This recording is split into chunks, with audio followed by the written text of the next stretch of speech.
got 15 of the most upvoted r/best of Redditor update stories for the month of February 2025 in this video. These stories were chosen by Reddit as the best stories of the month, so I wanted to read all those stories and compile them into one video for you. Now, as you guys know, it's impossible to do these videos without having repeat stories from my previous videos. However, 7 of the 15 stories are brand new stories. Combined, they make up about an hour and 15 minutes of this whole video. So I basically read a brand new video for you guys. You just have to do a little bit of sifting around for it. If you just want to listen to the new stories, feel free to hop around in the video by using the timestamps below. Or if you just want to enjoy this 3-hour video of juicy, drama-filled Reddit stories and don't mind re-listening to them, this video is for you. Quick apology for looking like a rat during this intro. It's 3 a.m. and I'm just trying to get this video done for you guys because I love y'all, all right? You know the drill. Let's lock in here and read some Reddit. Am I the a-hole to divorce my husband and leave him with the kid after finding out I'm not biologically the mom? I'm very curious how that happens. Posted in Am I the a-hole? Original post August 5th, 2024. I can't believe my life has come to this. All I ever do is go out of my way to help others,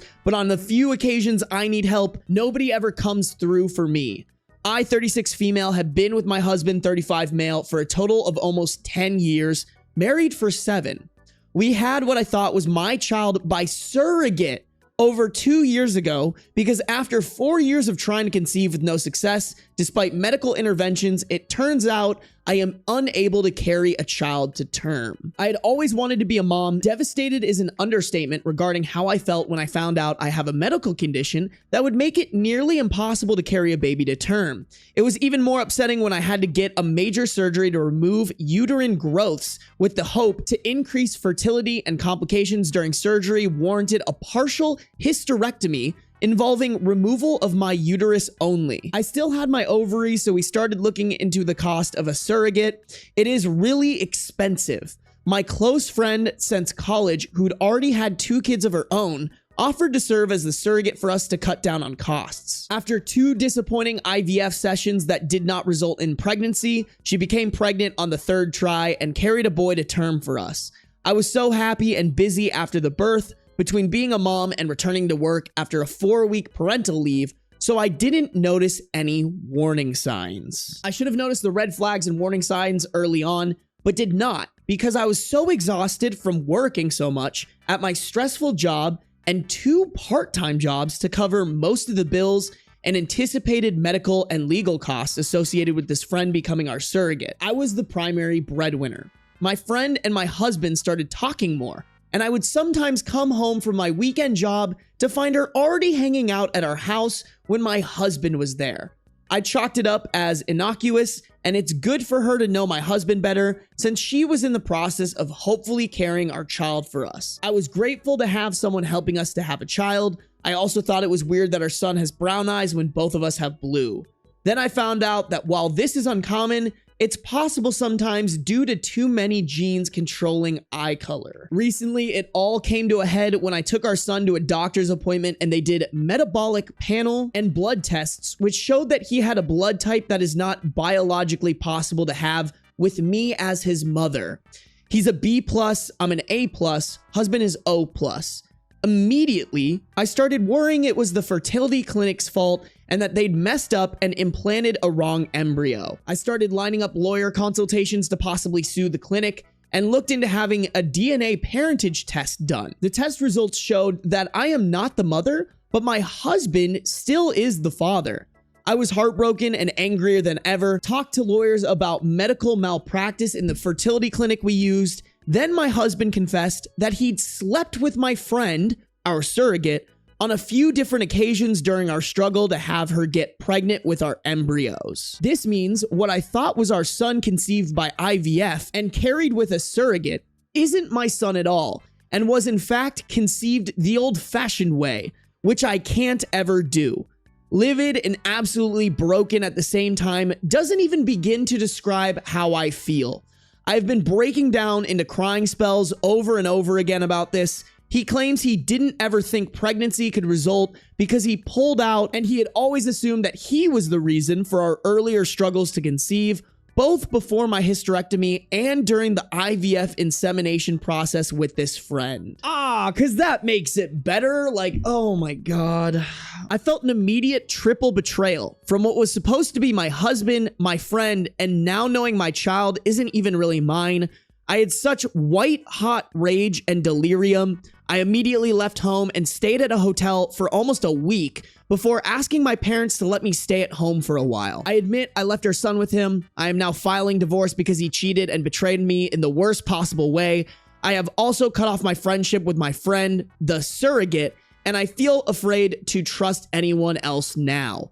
I have seen a divorce lawyer to see about giving up my legal rights to this kid, so I don't have to face such betrayal or owe child support. My husband and friend slash surrogate admit that they were wrong and keep apologizing, but also called me immature and heartless to just give up on my son like that. My parents also say I can't just give up on a kid that I went through so many legal and medical hoops to have.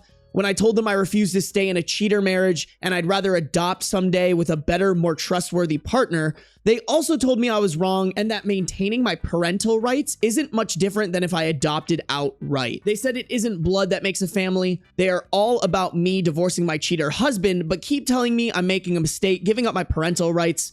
Some of my other friends agree with what I'm doing. A few admitted they weren't big enough to swallow pride and care for an affair baby or to see daily reminders of my friend slash surrogate's betrayal every time I look at her son. I just want a clean break and a fresh start. I'm also looking at relocating several states away. Am I the a-hole to give up my parental rights in the divorce because a kid I paid a lot of money to have born by surrogacy isn't biologically mine at all, but the surrogates? How old is this kid again? We had what I thought was my child by surrogate over 2 years ago. Okay, so this child's only 2. I think this topic has come up more than once from these Reddit reads. Man, this might be so shitty of me to say, but like, if the kid's only 2 years old, I think you can still cut out there. At this point, the child won't remember you. I don't know. I mean, I'm sure some people who have more knowledge about babies' connections and shit like that will yell at me, but like, I don't remember shit from when I was 2, and because of that, I think you can dip out of there. Fuck, let the surrogate mom be the actual mom because she wants to fuck around with your husband like that. I don't think it's OP's responsibility here. If the kid was maybe like older and had grown up being like, this is my mom and I love her like a mom, like I think there is like kind of a duty there if the kid has that attachment. But at this point, I think if you gave up your parental rights, the kid won't even remember you. And because of that, it's like, I don't want to say the ideal time, but like if there's any good time to abandon a kid, it would be when they can't remember you. That's just such a shitty situation. I feel like I'm gonna go with not the a-hole here. That is so incredibly awful to do to a human being, bro. I don't see how she could possibly stop loving a baby after 2 years of treating them like her own. I don't know if I agree with that, Sammy. If anything, that would make me even more mad. If I was loving and caring about this baby and then learned that I'd been lied to and that baby was not actually mine, especially with how important having their own baby was to OP, I don't know, that would piss me off too, bro. I don't think there's a right answer here. Like, OP was tricked and manipulated. That would taint any love for a baby, I think. And I would argue too, I don't think she would be able to be an effective mom to this child if she's always thinking in the back of her head, like, this is the child that ruined my marriage. That is the product of my friend and husband cheating on me and then lying to me for 2 years. I don't think it's good for the baby or OP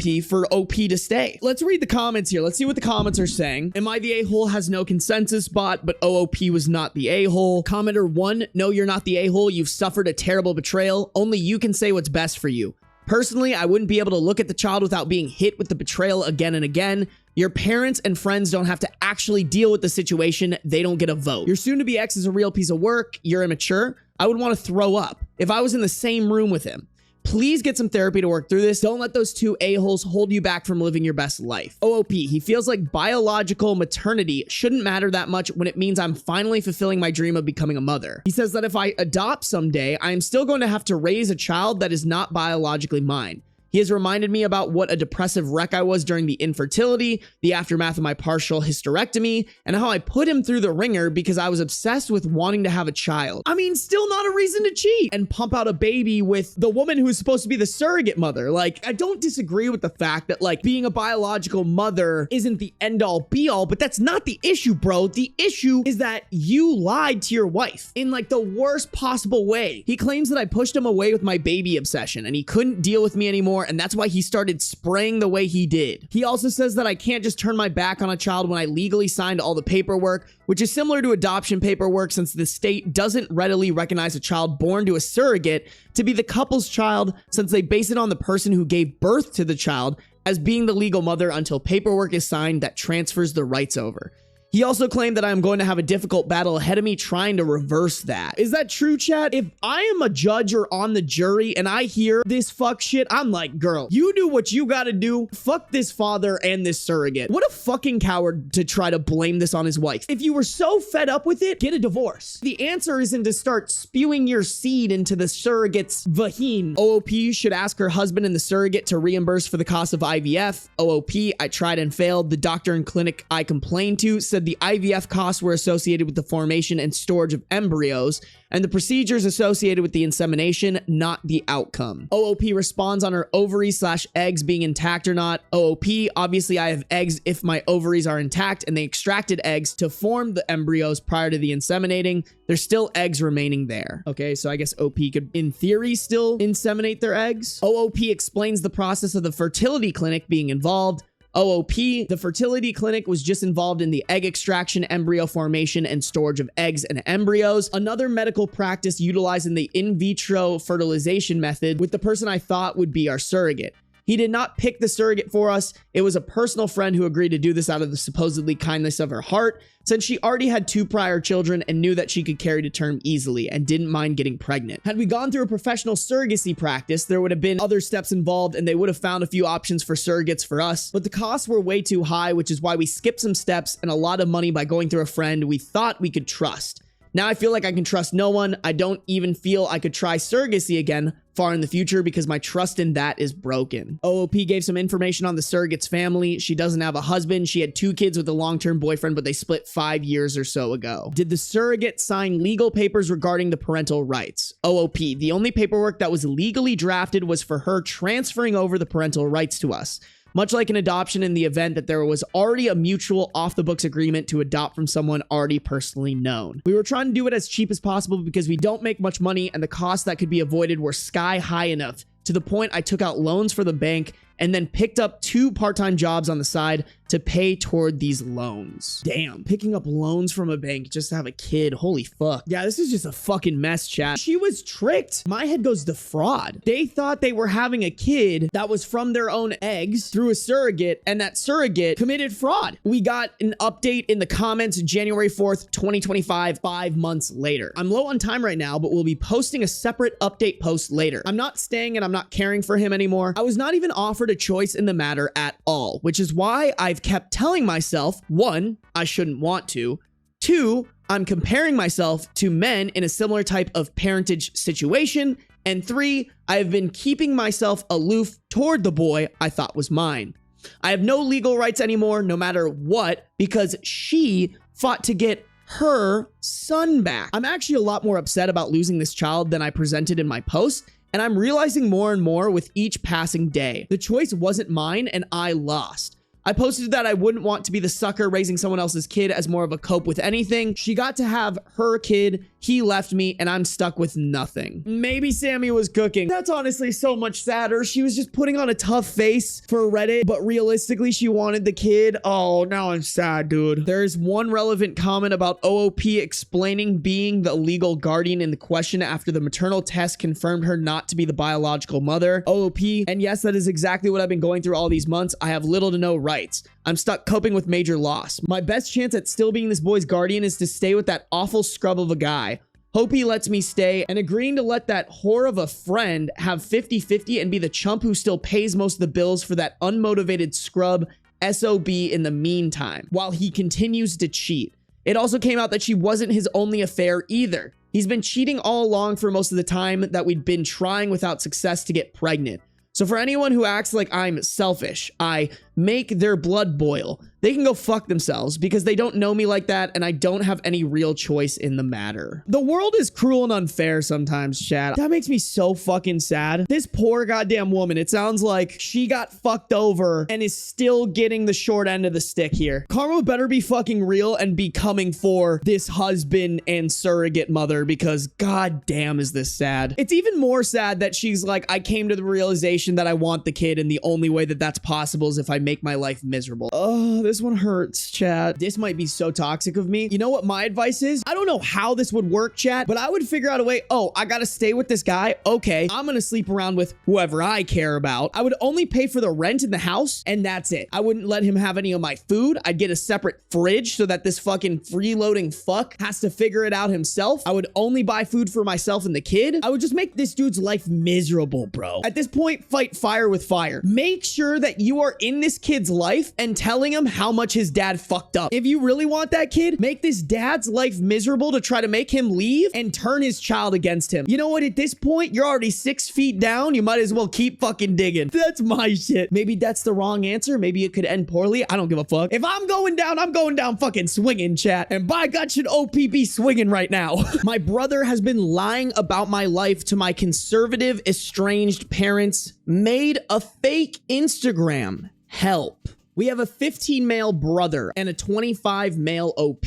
Original post July 30th, 2019, posted in r/relationship advice. I grew up a Jehovah's Witness. If you don't know, Jehovah's Witnesses are extremely conservative to an insane degree. I wasn't allowed to read Harry Potter, if that makes sense. And my parents were not lax or exceptions for my children type. Extremely devout people.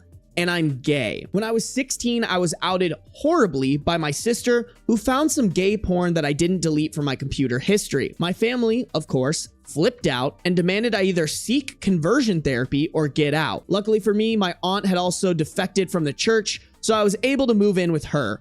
Far away. My parents and sister immediately wanted nothing to do with me, but my brother was 6. He was too young to really grasp what was going on and had no phone or social media or anything, so I couldn't contact him. I honestly just assumed he drank the same End Is Nigh Kool-Aid and never sought him out. Earlier this year, I got a message from him on Facebook. It was a gigantic apology for not saying goodbye properly and that he really wanted me back in his life. Clicking through his profile, I didn't see any Jehovah's Witness proselytizing like my sisters. I gotta look up this word. I've never seen this fucking word a day in my life, chat. The action of attempting to convert someone from one religion, belief, or opinion to another. You learn something new every day, chat. Just pics of him and his friends being normal teens. I was beyond happy. I messaged him back. We FaceTimed, cried. He caught me up a little in his life and I caught him up a little in mine. And from there, we started texting regularly. I am very, very happy about all this, but he was still living under my parents' roof and was still heavy in Jehovah's Witness culture. I was nervous about this. He always reaffirmed that he only called/texted when he wasn't in the house or around other Jehovah's Witnesses, and reaffirmed that he thought the church was awful. Last week, something weird happened. I got an email from my mother. It was a picture from a recent Dells trip she had taken with my family and another Jehovah's Witness family. Years of no contact. Then this. What the fuck? I spent days talking this out with my friends before it occurred to me that my brother might have something to do with this. I brought up the email to my brother when I called him yesterday, barely hinting at my suspicions at all, and he unloaded. He had been lying to my parents. He said that I contacted him apologizing and was desperate to get back in contact with the witnesses again, but was too ashamed. But the kicker is he made a fake Instagram to show them. He plucked all the G-rated pictures from my various social medias and filled it in with captions about how devout I am, how happy I am to have refound God's light, etc. He had taken pictures of me and my best friend Julie and added captions like the love of my life, my bride-to-be, etc. Like, holy shit. He seemed already remorseful of this ploy, but that he was in too deep to stop now. Now he didn't say as much, but the obvious implication here is that he thought he could get my family back together, but this isn't a fucking sitcom or The Birdcage. He's catfishing his very emotionally unstable and religious zealot parents into thinking their F-slur outcast son was reconverting. I have no intentions of being in their life ever again, but I'd like to remain in my brother's life, and I don't want this incident to scare him off or sever the small bits of contact we have now. So what do? I will not be contacting my parents, nor will I pretend to be straight. Obviously, I need to tell him to close the account and stop talking about me to them. But what else, if anything? I'm a little stumped here, chat. I don't know what to do, because like, maybe you guys won't agree with this, but like, I really don't blame this 15-year-old kid who just like wants his family to be back together. Like, is it a stupid move? Yes. Should he do it? No. It's not like he was like doing this to like make OP's life worse, or maybe he was, I don't know. But he genuinely was like, I want my family to be back together. Like, I don't think this is no contact worthy with the brother, because this is all just coming from like, he just wants his family to get along, which I think any 15-year-old or any kid of a family would want. I like to think a 14 or 15-year-old kid still doesn't know the intricacies of certain things that you're supposed to do and not supposed to do. From my last video, people clearly did not agree with that. People were like, no, fuck it. A 14-year-old should have all the knowledge about everything in this world ever.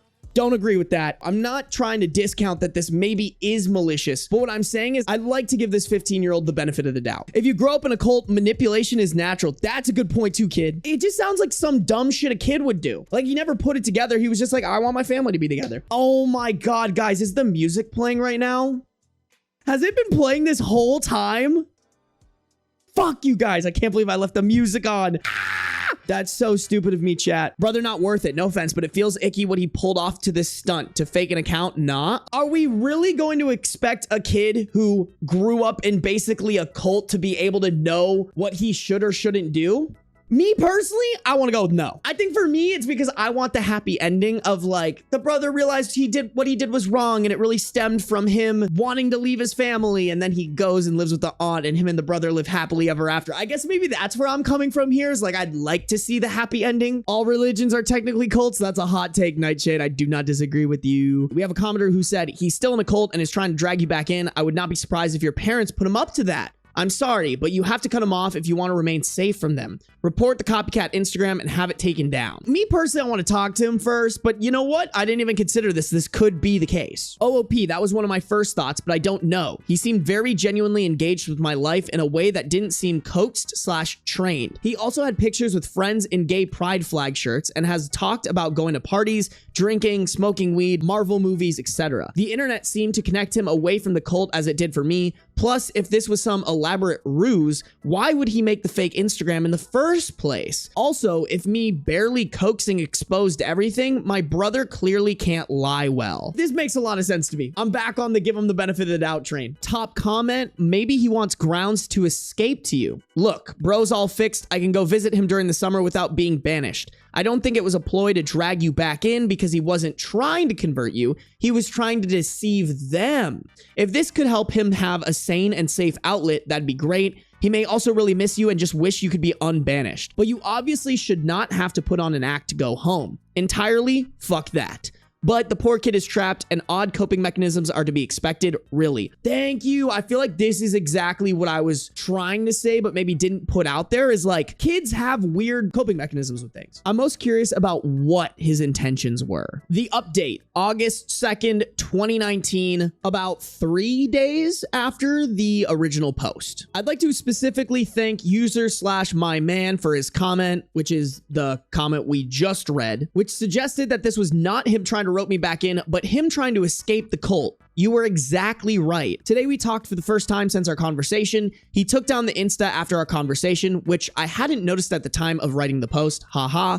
and I gently asked why exactly he did this. He's 15, so he didn't quite have the language to say, I'm being abused and need to leave the Jehovah's Witness. What he said instead was that mom and dad are crazy and he's become disillusioned with the cult. He even used the word cult. He still believes in God and wants to explore different sects of Judeo-Christianity. My hometown is a small place in the Midwest and everyone knows who the Jehovah's Witnesses are. They're like those people. So he couldn't covertly go to another service without someone recognizing him and it getting back to my parents. His motive was pretty much what user/myman said. He said he wants to visit, hang out, and explore the religions around Chicago, but the only way my parents would allow him to leave town is if they knew exactly where he was, who he was with the whole time, etc. So in his head, propping me up as converted was the only way to make it happen. I told him I was completely uncomfortable with that and that my relationship with my parents is over. He apologized and pretty much already knew the logistical problems. I think this was a very maturing ordeal for him. I established myself as a lifeline. I told him that if it ever gets too much, I will pay for his train ticket and he can stay with me for as long as he likes,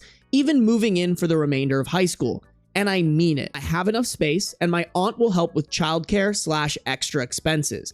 He seemed apprehensive, but the thought's out there, and he now seems comfortable enough to vent about the church / my parents / my crazy ass sister directly. Unrecognized hero of the story is this aunt, by the way. What a fucking goated aunt to not only save OP, but be willing to also help save this brother. As for my parents, I just told him to cold turkey stop talking about me if they ask, and this was suggested by Julie, my bride-to-be. He will tell them that I might have refound Christianity, but I have no intentions to return to the Watchtower and that he stopped talking to me. Leaving Jehovah's Witness for any reason is grounds for excommunication. And I put my actual Insta on private in case they go looking. They might think I'm not gay, might now have the sliver of hope that I'll return to them, but that's honestly not my fucking problem. And for the guys who suggested this was a honeypot, no 15-year-old can act this well. He's so full of love and kindness, and as fucked up as his plan was, it was at the end of the day because he is panicking in a toxic environment. Thank you all again. My brother is back in my life and I now have the means to help him. Thank you. There is one relevant comment and it's a downvoted commenter. Pretty sure I'll be downvoted for this, but it's lame as hell that you won't go along with it just so your brother can have somewhere safe to go when he needs to. No one said you need to be best buddies with your parents again, and them having kicked you out for any reason is a good reason to not have to befriend them. OOP responded, the logistical problems are insurmountable. What if instead of sending a 15-year-old alone on a trip with a previously gay son, they all take a trip? What if they try to contact me? Meet my wife? Again, this isn't the birdcage, and the point of the birdcage is that you can't hide who you are, even if it's too earnestly to help a loved one. I just don't see a world where playing along actually works. I don't see a scenario where they don't fully vet OP and send their son away with him for the summer. I think it ended up as best as it possibly could, though. I think the only thing better that could maybe happen is the brother should just up and leave if possible. Fuck these parents. OP spent half of their life hiding themselves. It's unfair to expect them to do it again. I agree. I also just think it's dumb. Like, that is not a ruse that you could keep up. It would require so much energy. I think you're just better off like playing it the way that you're playing it. My coworker won't stop telling me that I smell. Original post, April 11th, 2017. I enjoy wearing perfume, but tend to stick to indie oil scents since the smell tends to stick closer to my skin. So in theory, I don't bother my coworkers, and also because I seem to be sensitive to the alcohol that a lot of spray perfumes use. I also tend to use unscented deodorant and laundry detergent. I really dislike how chemically scented products like this tend to be. About a month ago, one of my coworkers told me that the perfume I was wearing bothered her. I work closely with her, so I immediately apologized and washed it off, and haven't worn any of my perfume since. I don't have a huge wardrobe, so most, if not all, of my office-appropriate clothes have been washed since then. So I'm pretty sure that there are no lingering traces hanging on. My problem is that this coworker is now complaining constantly about the perfume I'm not wearing. She even went to my manager, who pulled me aside and asked me about things like deodorant and bath products.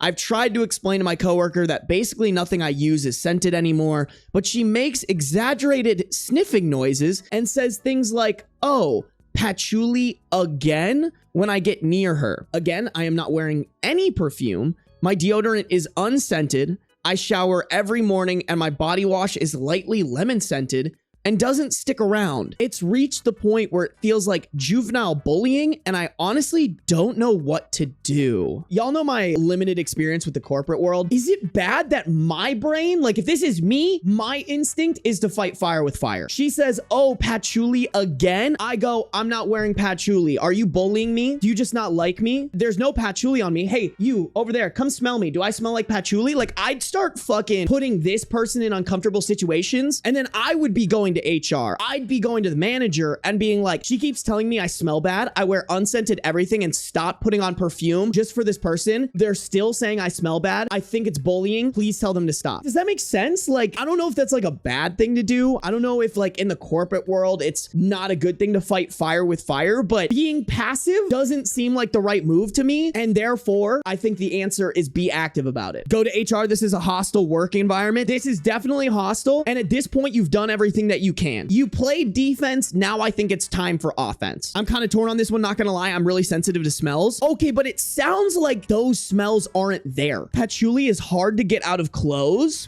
So maybe she does smell like it. I'll amend what I said. I think you really need to double check that you don't smell the way that this person is saying you smell. Do I think that this person is maybe going overboard? Yes. But like, I've been hypersensitive to a smell and gotten very overstimulated by it. So like, I get it. They shouldn't be acting like an asshole, but like, I understand why they might go against their better judgment and act like an asshole. So before you go on the offensive, go up to your other coworkers, go to some of your friends, be like, please sniff the fuck out of me and tell me for real, am I stinky? Do I smell like patchouli? If they say no, I say go on the offensive. Final answer. I was going to say using smells against others can be racist. That's what went to my head, Fox in the Garden, is there is a potential for this. We don't know OP's race or ethnicity or anything like that. Update, December 13th, 2017. So this is actually hilarious. After posting to Reddit, I decided to try one final de-smellification and see what happened. I found a relatively cheap, unscented body wash, and since the weather had finally turned hot for the summer, I got my summer clothes out of storage. I don't wear any of my heavy scents in the summer, so none of those clothes have been touched by the foul scourge that apparently is patchouli. All my coats, gloves, scarves, etc. went into storage. Oh, they're just updating really late, I'm guessing, because this is from April 11th. Update isn't until December 13th. It's been a while since they've updated it or whatever. Okay, I was gonna say, I was like, girl, it is not summer.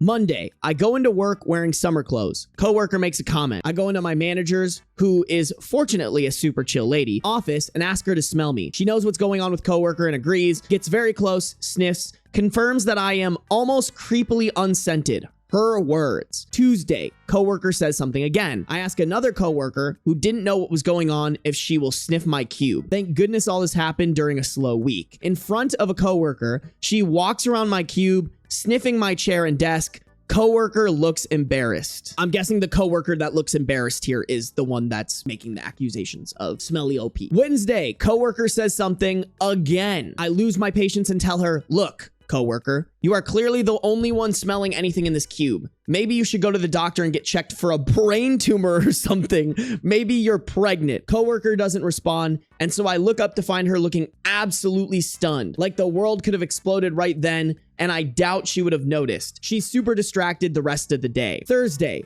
coworker calls in sick. Friday, I wake up to a $50 gift card for my favorite indie shop in my email. I come in and coworker literally hugs me. Turns out she's pregnant. Apparently she and her partner have been trying for a while and it finally took. And sometimes pregnant women just develop insane senses of smell. I didn't even actually know that. One of the commenters here suggested it and I was just so irritated that I threw it out there without thinking. Oh damn, she growing a whole fetus. All right. The weird thing is that she swears she does actually smell something. I believe her, but have literally no idea what it could be. She was just being kind of a jerk with the sniffing thing. Even though she could smell it, it doesn't bother her. And she said she thought it was funny to watch me freak out. Wait a minute, you were just enjoying bullying her? What an insane, like, whiplash. Oh, she's pregnant. Okay. But I'm actually still a bad person. Manager has talked to her about not taunting the coworkers. Right now, she's so overjoyed that I don't think she could be mean to anyone. But I guess we'll see what happens after about month 5 or 6. Anyway, thank you for your advice and the helpful comments on your site.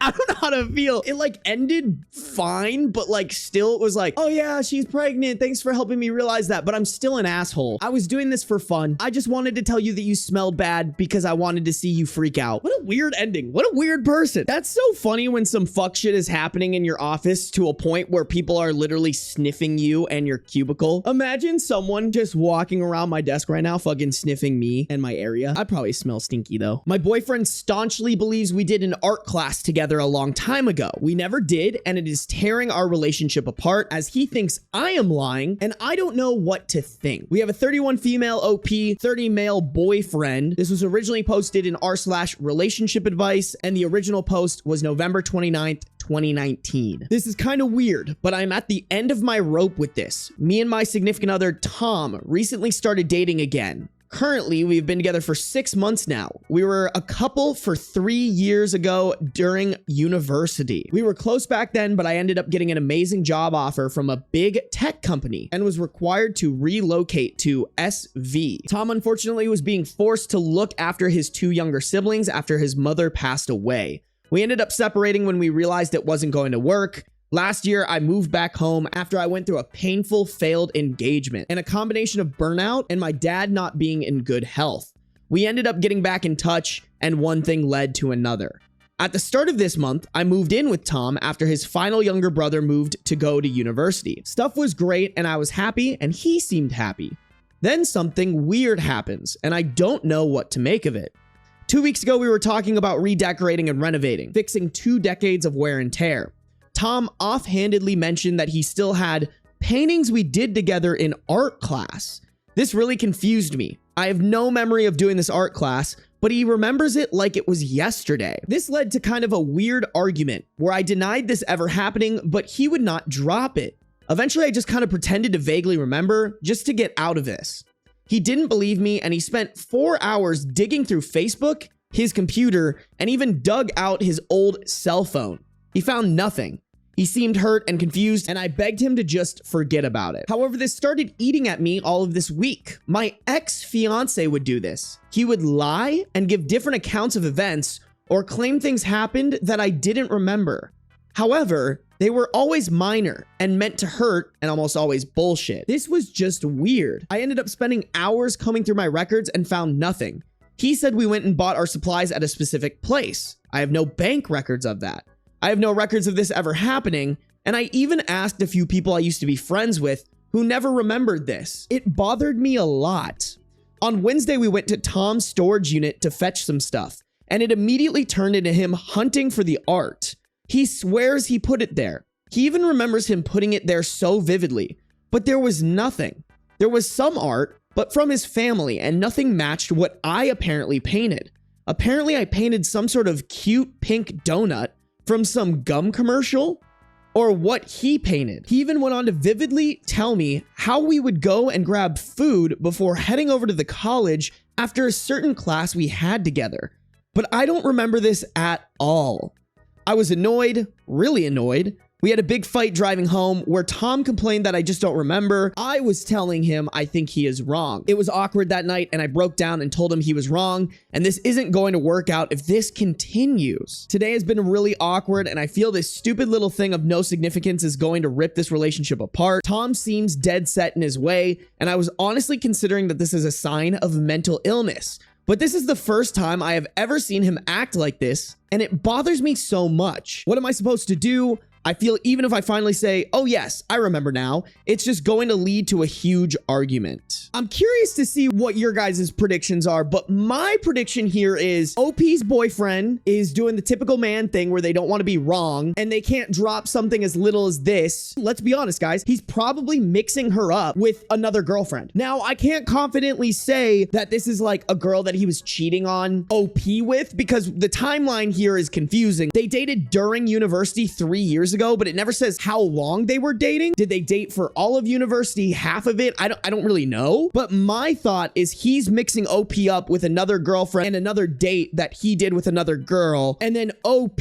from this paragraph, it's giving that her ex-fiance was a shitty person who would gaslight her. Not saying OP's boyfriend isn't gaslighting them, but it sounds like she's projecting or allowing those issues she had with her ex-fiance to bleed into this scenario. Based off the information and the wanting to hope that this isn't going down a dark path, low-key, I feel like they both just need to get over themselves. OP needs to realize that they might be projecting their previous insecurities about their partners on their current partner, and then Tom needs to just get over himself. Hey bro, you're mixing her up with another ex-girlfriend. If the paintings aren't there, they aren't there, my guy. Ooh, I'm just going off the dream theory. Okay, y'all think this is like a dream that he had and it's so real in his head? Kittens Quentin, I've literally done this before. My boyfriend just said that wasn't me and I said oops, sorry, and moved on. This is what they should have done. Assuming there's no malicious intent here, I feel like this is just a series of unfortunate events with unfortunate traumas and personalities where now this thing that should have been so little is going to like tear apart their relationship. Let's sift through these relevant comments here. A commenter says, I don't think he's lying. I think he's having a false memory and maybe confusing you with someone else, or even if he had such a great time in that art class, his mind stuck to you in the memory because he associates you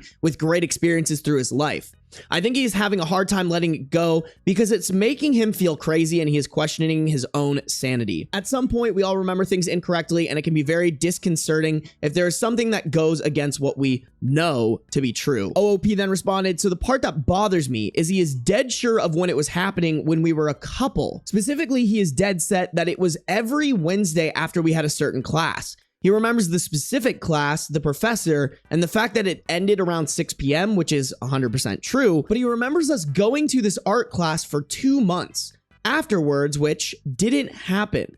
I remember that class being hell, but nothing afterwards, which is why I'm confused. Which is why this is bothering me so much. I mean, do you remember what he was doing after the class? Do you remember him being like, hey babe, by the way, I gotta go? Like, is he disappearing and maybe like going with another girl? Somebody replied, that's the thing about false memories. You can't tell them from real ones. My boyfriend will insert me into some of his old concerts and I have to tell him I wasn't there. But he also realizes he may be remembering incorrectly. Sit him down and tell him you love him and that it doesn't matter. Y'all can paint together all you want now. I mean, no other option, chat, but to just read the update. Is this going to tear apart their relationship? Update December 3rd, 2019. Wanted to thank everyone for the advice and help. I did what people suggested and sat him down and explained why it was bothering me so much and how my ex used to gaslight me. He apologized and told me he must have been remembering things wrong. But it didn't matter at all because we found the answer to the mystery last night when we visited his sister. And this topic came up. It turns out that his sister was the one who did the art class with him. And it wasn't actually at the local college, but at a local craft store. She didn't have the paintings, but was able to dig up a bunch of photos of her and Tom and stuff, including the painting that Tom remembered. This was a weird last 2 weeks, but I'm glad this is over with. I mean, he wasn't doing anything wrong, but like, how the fuck do you mix up your sister and your girlfriend? There are very specific things I feel towards the girls that I'm dating when we do stuff together that is very different from the stuff I do with my sisters. Okay, and this is just people saying that they've done the same thing. So I don't know, maybe I'm not cooking, but it seems a little weird to me to mix those things up. Kid's birthday party. Is this normal? Or am I being entitled? Originally posted to r/parenting on April 13th, 2019. Earlier today, I went to a birthday party for my daughter's 6th friend from school. The party was being held at Build-A-Bear, but it wasn't run by the employees. We had cake and pizza in the food court, then went down to Build-A-Bear to make bears, then back to the friend's house for the rest of the party. The invitation said each kid, about 8 total, would get to make a bear, and I just assumed they would get to take them home since that is what happened at another Build-A-Bear party I went to. Me and my husband even pitched in about $30 as we know these things can get expensive. We get to the store and the kids go wild getting their animals and accessories. As far as I know, the parents didn't really put a limit, but I made my daughter stick to just a standard dog with a shirt, which about half the parents did as well. All is well. We leave the store. Then friend's mom announces that the kids need to give all their animals to her daughter. Cue the upset and angry kids. They all disappointingly hand over their animals, and the friend wasn't even being nice about it either. Another little boy didn't want to, and the friend ripped it out of his hands. I probably should have said something, but I didn't. The other parents seemed pretty baffled too. We get back to the friend's house, and our kids are watching as the friend plays with all of her new animals. I left with my daughter pretty quickly, and once we got back into the car, she just started bawling. I felt bad, so we went to Build-A-Bear and got her a new one. I'm just wondering if this is totally normal, and I should have expected this, or am I I being an entitled parent? No, you're not entitled. That is the most ridiculous thing I've ever heard. Talk about raising a kid to be the most selfish, narcissistic piece of shit on this entire planet. That makes me incredibly sad. Like, that's not even the kid's fault. The parent is literally raising them to be the most awful human being on the planet. Did she outsource in child labor Build-A-Bears for her daughter? Not clickbait. If I'm OP, I'm like, you are never hanging out with this friend. Honestly, someone needs to tell those parents, bro. Someone needs to call those parents up and be like, that is the most diabolical shit that I've ever experienced in my entire life. The audacity, the absolute evil act of taking a child's Build-A-Bear creation and forcing them to give it to their daughter because it's their birthday. No way. But if anybody's sitting here like, no, that's normal. Girl, you need help. Why aren't your kids playing with mine? Those parents after this probably. If I'm OP, I'm turning this into like a learning experience for my daughter. I'm like, yo, that shit, not normal. Not okay either. The only entitled person here is the other parent. No, like I wouldn't even blame the kid here, bro. This is all the parent. Someone needs to talk to them and be like, dog, what the fuck? Is the birthday kid even really friends with the other kids? Because it doesn't really feel like it. When I was 6, my best friend was a kid who lived a couple houses down from me. And when you're that age, I feel like it's like a friends by proximity thing. That kid was down the street from me. His mom met my mom and they were like, oh, our kids are the same age. They can go fuck off and play GameCube together and we can hang out and drink. So I feel like friend is kind of a loose term when you're that young. Oh shit, you guys, I forgot to turn off my music. No! Guys, I always do this. Honestly, I blame you, chat. Y'all can hear the music. I need to have this headphone on to be able to hear the music or whatever. So I blame you guys, low-key. Y'all should have let me know earlier. This is on you guys. Yeah. Shrimpy McWaddles, did you buy a present for their kid? I'd honestly consider reaching out to the mom and asking for the money back since your daughter didn't get to keep the bear. You intended to pay because you figured your daughter would be keeping the animal. Depends on how much the $30 and making a point is worth to you because this is bound to start some drama. I feel bad for the kid though because no one is going to want to come to their birthday anymore. I wouldn't ask for the present back, but I definitely call them and be like, yo, this is not proper birthday etiquette. This made your child look bad, but this is also your fault. OOP, yes, we did get her a present. I talked to one of the other moms whose child was at the party and she was really upset when her kid came home without a bear. She said she will try talking to her about it at school Monday. Someone asked if they gave any prior warning that they'd have to give the bears to the kid. OOP, nope. To my understanding, the little girl told her friends that they would get to keep their bears. At first, I thought maybe the birthday girl didn't know she would be given all of them, but judging by her attitude, maybe she did.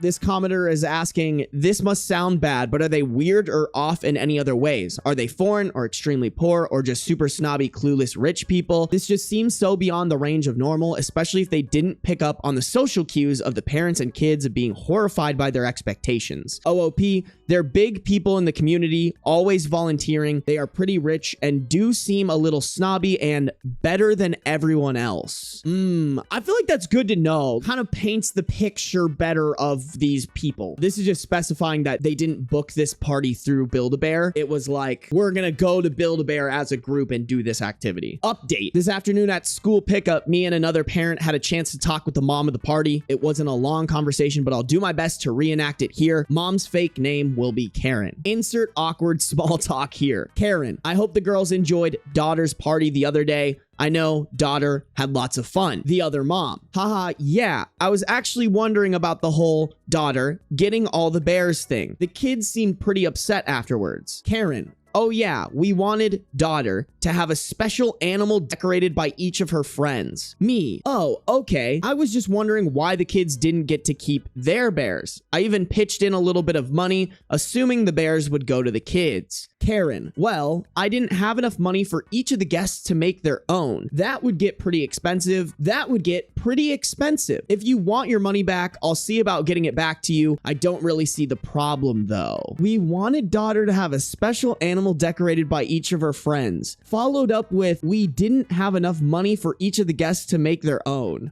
Is she saying like they didn't have enough money for the kids to make a Build-A-Bear for her daughter and for themselves? Me, okay, well, the kids were forced to give away their new creations. Obviously, they are going to be upset about it. I also don't see why your daughter needs all these animals. Karen didn't respond and walked away right after, probably offended. What bothers me is she said didn't have enough money for all the kids to have one, but she did have enough for her daughter to get like 8 bears. Just doesn't really make sense. Now, I admit I'm not the most confrontational person, so I probably should have talked to her more about it. Anyways, I guess we sort of worked it out. No one's fighting, so I'm not sure I'm going to mention it to her again. Sorry this wasn't the most satisfying ending, but thanks for all the love and support. It means a lot. I've never built a Build-A-Bear. Would it be normal for someone to build a bear for someone else? Like, I could see it being like, okay, I'm gonna build a bear for my girlfriend because that's cute, but like, I can't imagine going to Build-A-Bear as a kid and like, oh, you're gonna build this bear for your friend's birthday. OP is a doormat, baby, stand up for yourself. I mean, I'm glad they tried to confront, but I feel like the confrontation was too passive. It was too like tiptoeing around the subject while trying to bring it up a little bit. Here is the thing, bro. We wanted the daughter to have a special animal decorated by each of her friends. At the end of the day, they're paying for it. It's their kids' party. I've always said, if you're gonna throw an event, it can be as ridiculous as you want to make it if like you're paying for it, right? That was my whole premise behind that girl doing the whole like, my family and best friends are in white, everybody else is in black and I'm wearing red. That story, my whole premise was kind of like, if it's your event, bro, I don't see a problem. Just expect other people to maybe judge that. That's kind of how I'm feeling here too. But the problem I have is it doesn't seem like this was communicated to anybody. It's not like this Karen was like, oh, hey, you kids are gonna go make a Build-A-Bear, then that Build-A-Bear is going to be for my daughter. It sounds like the expectation going in was everybody is gonna make their own Build-A-Bear, and then they surprise shottied the kids afterwards. If I'm a parent and I'm like, oh, my kid's gonna make your kid a Build-A-Bear for their birthday, I'd be like, maybe my kid shouldn't go. This is a weird fucking story. I can't decide if it's like miscommunication or if genuinely like this Karen gets like some sick pleasure by scamming kids out of a Build-A-Bear, you know? They never talk to the parents beforehand and just assume that they'll get a bear afterwards. Exactly. Like they didn't expectation set of what the party would be. Worst part is I know damn well those kids got attached to those Build-A-Bears and they were making them, so to rip it out of their hands afterwards is sad. I just can't believe there's human beings out there that would be woefully unaware that this was what happened. Like even if you accidentally didn't communicate that, you would pick up on the fact that these kids are upset and then apologize or make amends or, you know, do whatever. Like if it was actually an accident, I feel like there would be a different course of action here. I think this is almost like a power trip thing. It feels like they did this on purpose and they're trying to like teach their daughter to like scam the fuck out of people. Anna, I feel like all those kids were enemies of the party girl and they purposely invited them to do this. Enemies at 6 years old though? Did y'all have ops at 6 years old like that? I know I didn't. I did not have ops at the age of 6, but maybe you're right. That'd be the most devious 6-year-old in the world, bro. Am I the a-hole for being at a breaking point with my husband's made up language? Originally posted to r/am I the a-hole. Original post September 20th, 2021. My husband has always been a little bit goofy, giving his own names to things and doing impressions. About 18 months ago, this started to increase a lot. It's now a constant presence in our lives, and I'm finding it difficult to live with. Examples: he has his own name for most retail outlets, professionals, organizations. Eat Your Greens, Walgreens, Sharts and Gobbles, Barnes and Noble. He has about 30 to 40 everyday words that he insists on using in place of normal ones. Scuppers, with a rising whistle at the end. Yes. Bing, with a descending whistle. No. Bagagayaya. Good. Did I fuck that up? Bagayaya. Good night. I mean, shit, bro. Are we 13? Like, what is this shit? He constantly does weird sound impersonations. Not like celebrities or characters, but a single noise that's a made-up sound or something childish like a fart from a children's TV show. He speaks random words like garbage or douchebag whilst burping or farting. He has made up names for our friends, which he uses sometimes even under his breath when we're out with them. Pam and Will is Pig and Wig. I've just had enough. We got into bed the other night and I said good night and he said bagagaya. Sorry. Sorry, just stupid. In the high-pitched voice he always says it in, I snapped and asked why he couldn't just speak to me normally, and he just laughed and came right up close to my face and did it again. His whistling is constant. He speaks to our kid in this stupid language, and I'm worried it's going to confuse normal language development because he changes the words so often. Our toddler could be about to hurt themselves, and instead of saying no or come here, he'll say some ridiculous made-up word or sound and then get annoyed when our kid doesn't know what he wants. He's normal in other respects, works in finance, and is totally professional around his colleagues, but different at home. I told him he needs to stop. I don't mind it occasionally or for fun, but it's all the time, and it's wearing me down. He got upset and said I couldn't take a joke and that I'm not fun anymore. It's true that I've become more irritable and noise averse since we had kids, but I'm so worn out and over it, and I just want him to relate to me like an adult. Okay, the edit looks like it's going to answer some frequent questions, so let's just read this. 1, I do not believe, but I am not health qualified, that he displays any symptoms of Tourette's, autism, neurological disorders, etc., and hasn't ever done despite this. 2, he is physically well by all measures. He is not for sure having a stroke or significant physical health event. 3, yes, I can see this could be a reaction to stress. 4, for those asking why I married him, he did not do this to this extent before we had kids. Occasionally, yes, with the occasional name or words, but not this regular. He is amazing in many ways, but this one thing is now too much for me. I don't feel it's right to discount him or throw out the whole marriage because of it, but it does need to change. 5, he will not go to therapy. 6, we have discussed it calmly previously. He did not take me seriously or make changes. He sees this as funny and just a joke. I agree that we need to talk more. 7, yes, it can be funny occasionally. I'm not trying to spoil his fun. I also need an adult partner at times and for him to stop when not appropriate. I mean, talk about a fucking ick, you guys. This would be like the grossest shit to have to deal with, low-key. I know it's harmless, but like dealing with that would just be so annoying. I don't even know what to do with this. If OP doesn't want to have to deal with this, they shouldn't have to deal with this. But at the same time, if this is truly how this guy wants to live his life, like, who are we to say he can't make up his stupid, immature, silly words? It's crazy because like I feel like divorce is so wild at this, but I think it's like kind of merited. Like if he won't go to therapy and he continues doing this really fucking annoying thing that can also be detrimental to your child's development, I think divorce is on the table. I would just say maybe bring that up and be like, look, these are my issues with it. I'm thinking about divorce if it doesn't get fixed. What do you want to do here? And if he's still like, let me say my stupid little words, then go get a lawyer and pull the trigger on that shit. Maybe somebody in chat or on the video is gonna be like, that's not a good enough reason to divorce, but like I'm thinking of me in this situation and I'm like, yeah, I'd get divorced ASAP Rocky if this person's not gonna change it, because that would be so fucking annoying. Let's look at some of these relevant comments here. So commenter said, the only thing I can suggest, given that your husband doesn't seem receptive to an adult conversation, is that you refuse to engage with him unless he speaks properly. Like if he says scuppers or whatever it was, just act confused and say, sorry, was that a yes or a no? Basically, don't react to these weird made-up things he's saying and show him you're not going to play ball anymore. OOP, thanks. Yes, this is the plan. It's been going on for so long now that I don't often have to ask for a translation anymore, so I tend to still reply to his nonsense. I'm going to stop answering unless he speaks normally. Okay, I actually like that. That's a great plan of action. OP added this to a deleted comment. Thank you. He's always been a big kid in some ways, but never like this before. He's not the loud, obnoxious type, not one for sports night with the boys, etc.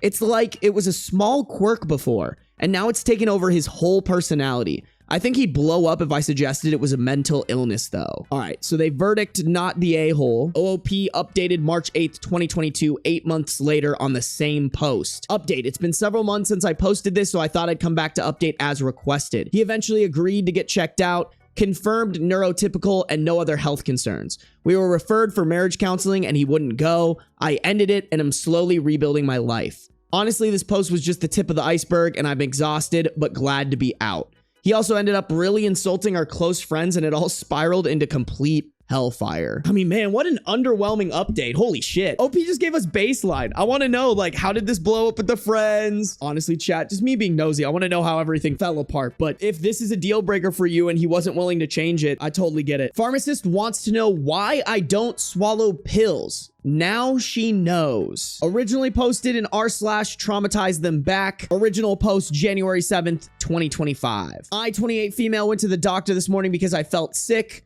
Turns out I have angina. On today's episode of Learning Something New, angina is a chest pain or discomfort that occurs when the heart muscle doesn't get enough oxygenated blood. It can feel like pressure or squeezing in the chest. It's not usually life-threatening, but can be a warning sign of heart attack or stroke. Oh, damn. Probably want to take that one seriously then. My doctor knows I have a hard time swallowing pills due to a traumatic event in my life. I make do when I can't avoid it by dissolving them in water or breaking them down into tiny pieces. So when possible, she tries to find an alternative, in this case, a sort of syrup. It's made for babies, so I just need to take 3 times the dose. I went to a random pharmacy on the way to work. It's full of other customers, but at some point, it's my turn. The lady behind the counter seems somewhat new there. She asked a lot of questions to her colleagues, but I didn't care. I handed her the prescription, my social security card, and my insurance company card. She did something on the computer, then turned to me.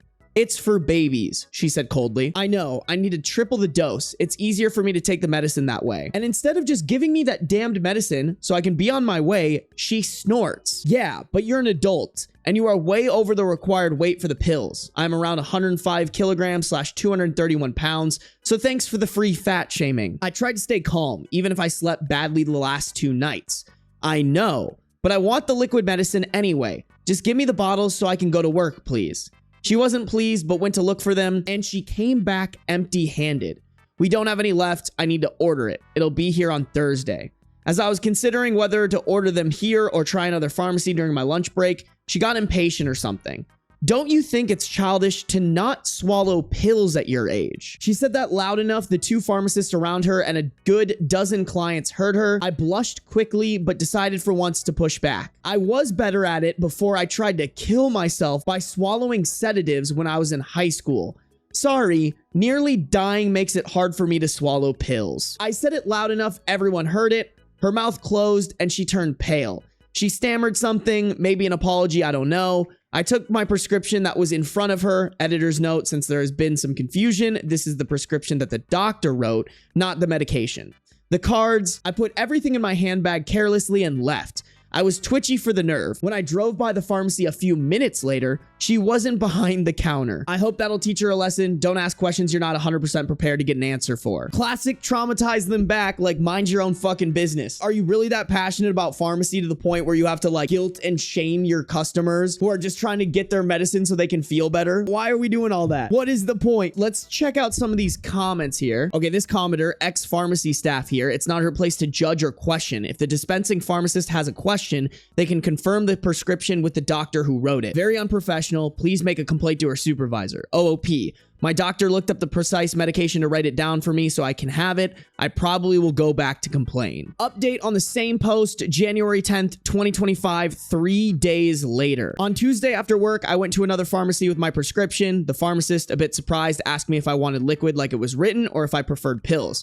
I answered that no, liquid was working better for me, and she just gave me what I needed. That is exactly what should have happened with the other pharmacist. On Friday morning, I went back to the first pharmacy. I was nervous because even though I felt within my right to make a complaint about the pharmacist, I didn't like the idea of getting someone possibly fired. I waited until it wasn't too crowded, and I went to the only pharmacist. I was 100% sure it wasn't the one I had the issue with, a man.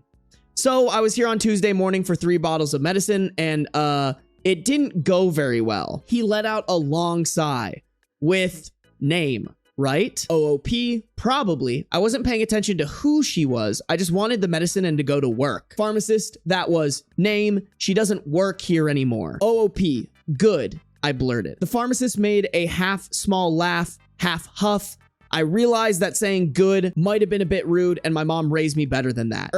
I mean, maybe. Pharmacist, don't worry, it's okay. That was just the straw that broke the camel's back. I didn't get any other details aside from the fact that they had the bottle of medicine I needed in stock on Tuesday, so the woman was just nasty for, I don't know. I really hope she reconsiders her career path. Oh, damn. And then there's one comment from a commenter saying, given as difficult as it is to fire someone in France, it must have really been the last straw. OOP, my best guess is that she was still on the trial period of her contract, so it was easier to just let her go. or something else happened and they just didn't mention it to me because they didn't have to. All right, well, at least you got fired. That does not sound like somebody who should have a job like that. Like, if you can't just like shut the fuck up and give someone their medicine, you shouldn't be a pharmacist. They ask you to do your job, just shut up and do your job. My partner left me, so I told everyone he doesn't have cancer. This was originally posted in True Off My Chest, original post February 9th, 2025. My partner told me when we first got together that he has cancer, and if his operation doesn't go well, it could be terminal. He said his treatments have also made him infertile. So imagine our shock and joy when we found out I was expecting at the start of 2024. We now have a beautiful 5-month-old daughter who is perfectly healthy and thriving, and he is in remission.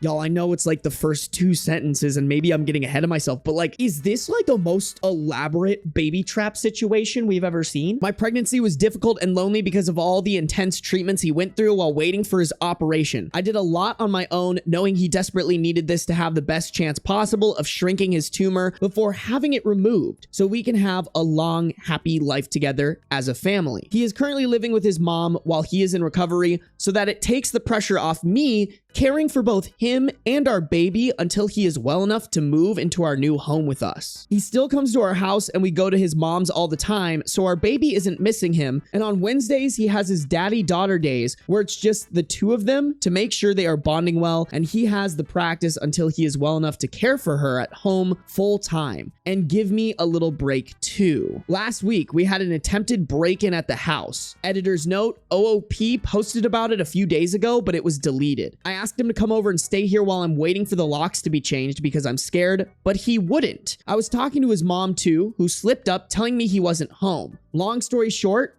this is Reddit. I'm sure you can see where this is going. We argued for over 24 hours before my suspicions became too much, and I went to Facebook. It took me less than an hour to find the first 2 women. During my pregnancy, I was suspicious of a lot of things and put it all down to my hormones, as he would continuously tell me that I am paranoid and hurting him when I ask. One thing my paranoia just wouldn't let up about was his cancer and his treatments. I asked his mom about it, who told me he doesn't have cancer, but he is having treatments. He has an autoimmune disease, which he receives transfusions for. Very serious, but nowhere near terminal, and no operations required. She also informed me he was in rehab, not hospital. He was addicted to cocaine and was trying to recover for me and our baby.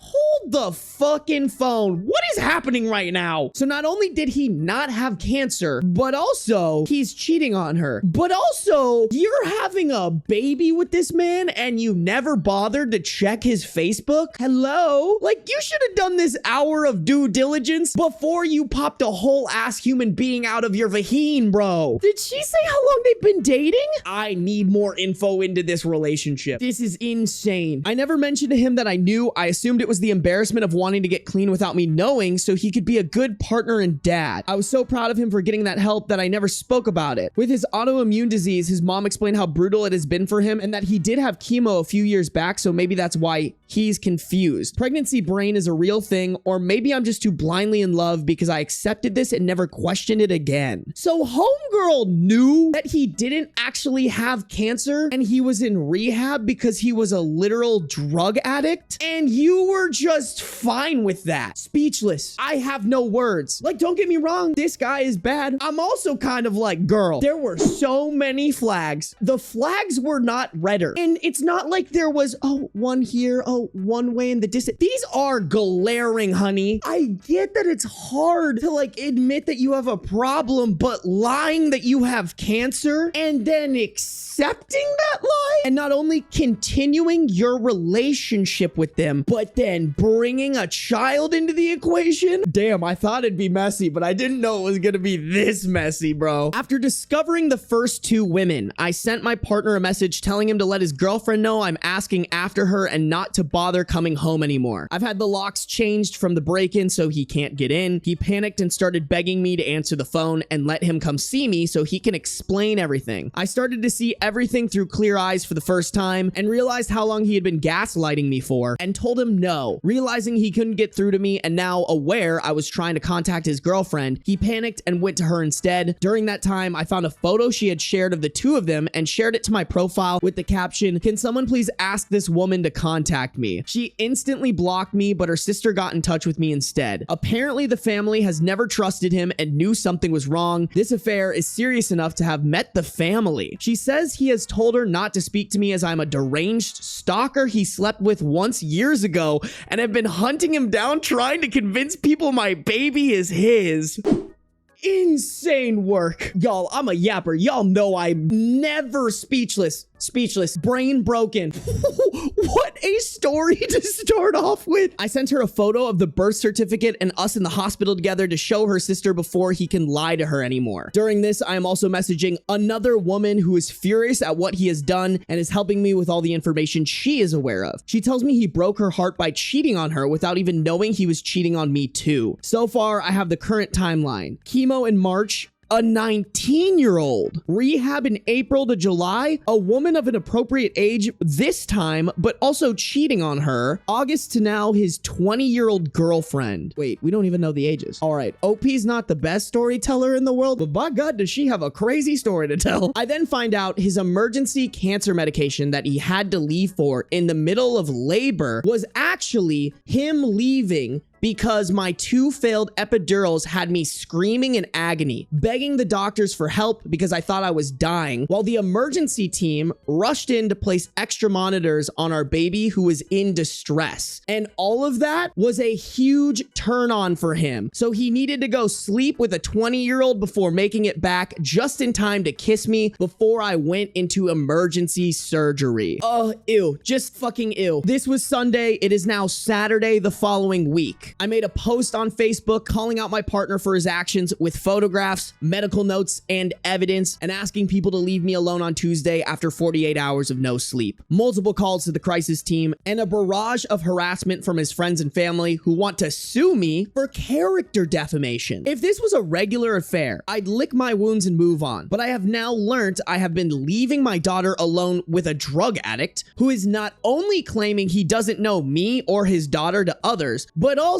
is demanding custody rights of my daughter. Tens of women have now come forward who have also dated him during our relationship with no idea of me or each other. This is obviously really upsetting, but what upsets me the most is that I begin to notice a very worrying pattern. He has told every single one of these women that he has cancer and can't get them pregnant.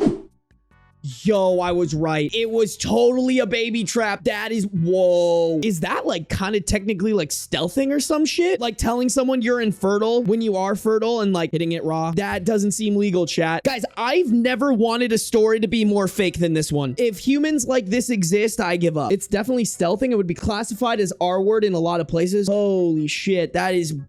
I said my labor and delivery was difficult. I was induced due to an infection I had. My GP had told me I had an STI, and although I understood and took the treatment and was induced, my madly in love pregnancy brain never accepted it as an STI until I went back this week and checked my hospital discharge notes, and it was there in big bold letters, sensitive, partner STI. It just keeps getting worse. It does not stop. Oh my God. He has been telling women that he has cancer and can't get them pregnant so they don't need protection, which led to an STI, which almost killed me and his daughter in labor. And he wasn't even there to be with us because he was sleeping with a young girl who also believes he has cancer. Talk about a sentence that just shouldn't exist on this planet. Did I accidentally open r/am I the devil? Cause what the actual fuck am I reading right now? I want to go home. I want to go lay down and just never wake up. This is evil. I decided to let everyone know that he in fact does not have cancer by using a screenshot of his mom's messages, all the women he has slept with to make sure they take a pregnancy and STI test, and all his friends who he has been guilting for years over his condition, and also social services and the police for sexual endangerment. Ah, okay. I mean, not only that, but like, I feel like we could get him on more. Me and my daughter now have safeguarding in place for us from a local organization for women leaving abusive relationships, so I feel very safe to reveal the truth about him and make sure all of his partners are safe and informed, seeing as he couldn't uphold his legal obligation of declaring an STI. I guess his postpartum girlfriend will do it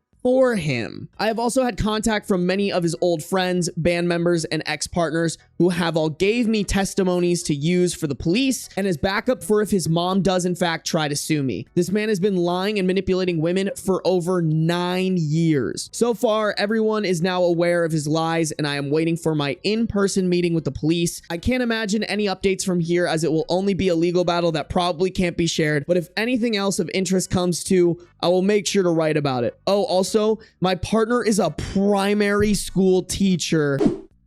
I want to go home. This is insane. Let me sift through these comments because there's a lot, and I feel like there's a lot in there that I would like clarification. How long have they been dating? How old are they? Like, how the fuck did we get here? I need to know. So let me see what's going on here. To a removed comment, it's come to light this week that his ex-partners have been reporting him for years to no avail. His mom is on the school board and her best friend is his head teacher. I'm hoping with the added element of social services this time and an investigation into child endangerment for our daughter, they can't sweep it under the carpet any longer. Escalating the situation. We're in the UK. His complaints have been escalated to the LADO in the past, which is basically our version of what controls the school's judgment over any dangerous situations, but nothing happened. One of his exes have gave me all the details of their report to push that they ignored her, and it's escalated to this.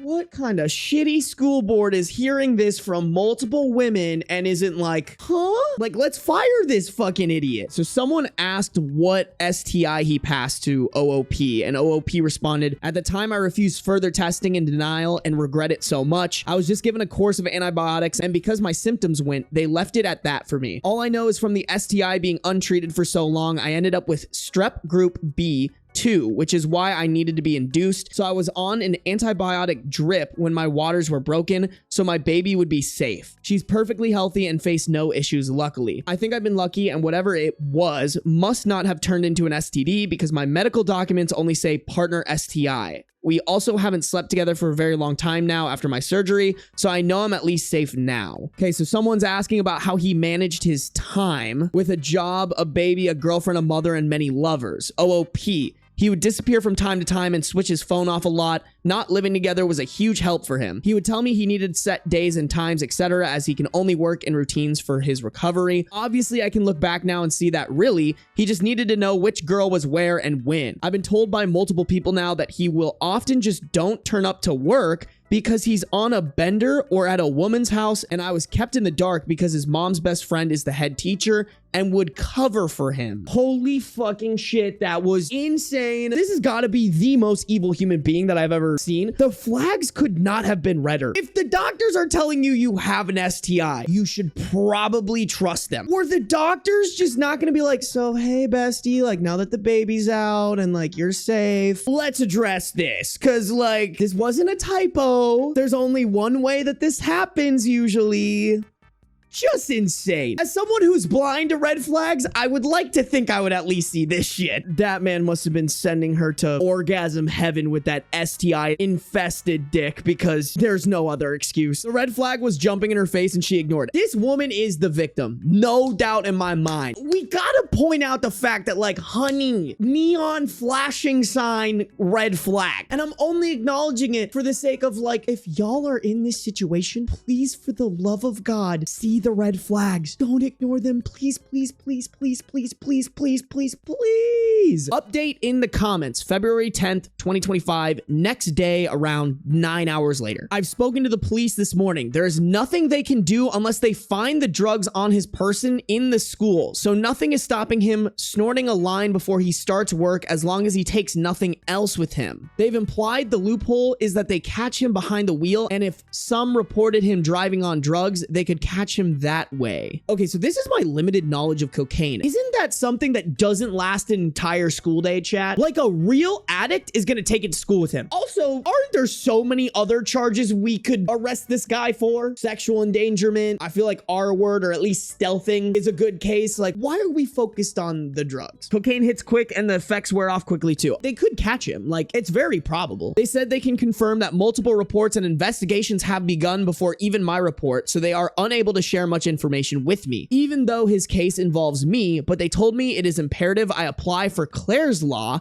and have helped me with the application. Claire's Law, also known as the Domestic Violence Disclosure Scheme, is a police policy giving people the right to know if their current or ex-partner has any previous history of violence or abuse. It can take up to 10 days for my in-person meeting to provide my documents, and then it can take several weeks for the information to be shared with me. Knowing what I do already, I feel sick that they have told me how important it is for me to make this application. I can't believe in a few weeks, he's going to disgust me even further when I receive his police records. My only silver lining is that once I have the police reports on top of my medical reports, he doesn't stand a chance in family court, and me and my girl will be free to restart our lives together. Also, another little note, I've been looking for family court advice in a mom support group and have been informed that luckily, she's only 5 months old and any name changes can be made before 6 months with only one parent's consent, and the witnesses don't need to be his choice. So I will be removing his surname and his grand's name from her middle name for her to take my surname and not have any more ties to his family. I just want to put an apology here as well, as a lot of people have commented on my poor writing. I am a new mom who was lacking sleep even before any of this came to light. Everything I've wrote has basically been just a big vent for me. I know I am no novelist, but I still apologize if it's been difficult to read. Okay, some of OOP's extra comments. Commenter, you should also look into the Offenses Against the Person Act in 1861.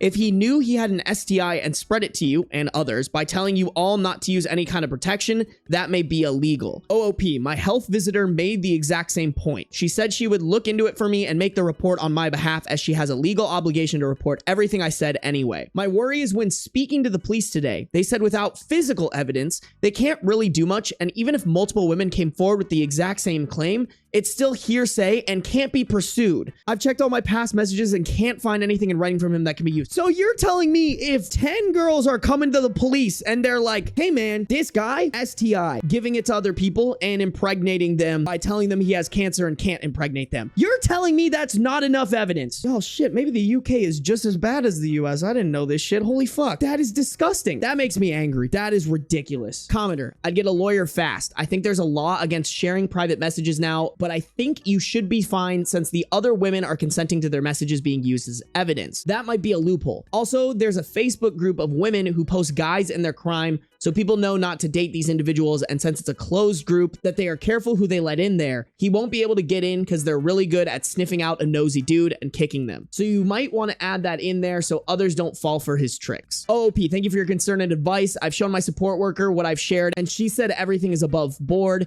He's also already been named and shamed in a couple of groups by someone he was speaking to on a dating app after finding out about me. I've only shown my own information. I would never expose another woman, and no one has been named but me and my partner. In all honesty, the post was more to prove that we had been in a relationship and had a child more than anything, as he was getting his friends and family to harass me, saying he didn't know me and gaslit me so much I started to doubt the past year and a half myself.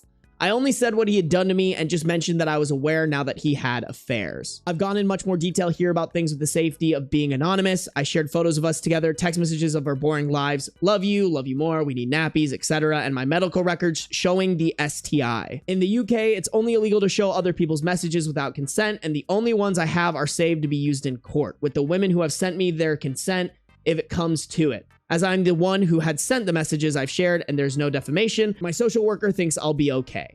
This commenter hyped up OP and OOP responded with something kind of wholesome. I don't know why this was the comment that finally opened the floodgates for me, but thank you. I think they're happy tears. I spent the last few months building up our rundown little council house. I managed to get us to make it in our dream home, all while caring for our little girl and giving more love and support to him and his family than I've ever gave myself. She falls asleep at 12 to 1 a.m. and I work through the night decorating and building the furniture. I keep forgetting that I've just given birth. I haven't even recovered myself. He made me into a mouse of a person and so dependent on him that I haven't felt strong at all. I think now I can see through clear eyes and realize how many women I've managed to help so far and the work I'm putting into to protect the children at his school. I do feel more proud of myself and hope one day my baby girl will be proud of me too. It shouldn't take an event like this to like really get a woman to the level of hype that they should be, but you know what? Fuck it. We got there. That's all that matters. Someone accused OP of this being fake and OOP replied, I 100% understand why someone would think and say that. I completely admit I used a clickbait title. I've never wrote a post before, only read others, so just copied what I've seen online for the title hook. I wish the rest was fabricated, but sadly, it's actually very condensed to focus on his lies about cancer.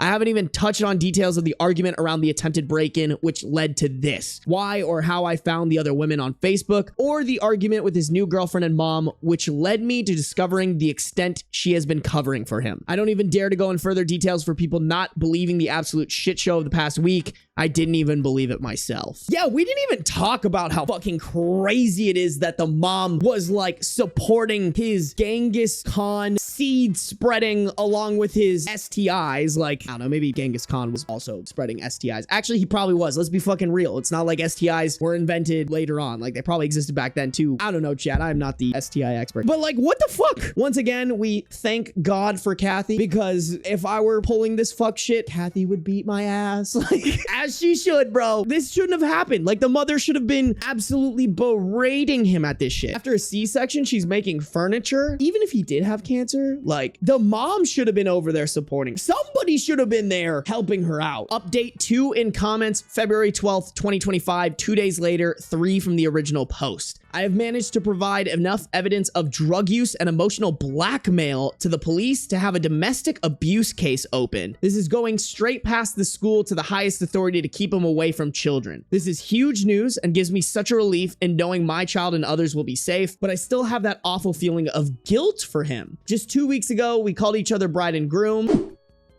Hold the fuck on. Did I miss something? Any point did she say that she was married to this guy? I don't think she did. Homegirl just casually dropped a fucking bomb that, oh yeah, by the way, we had our wedding 2 weeks ago.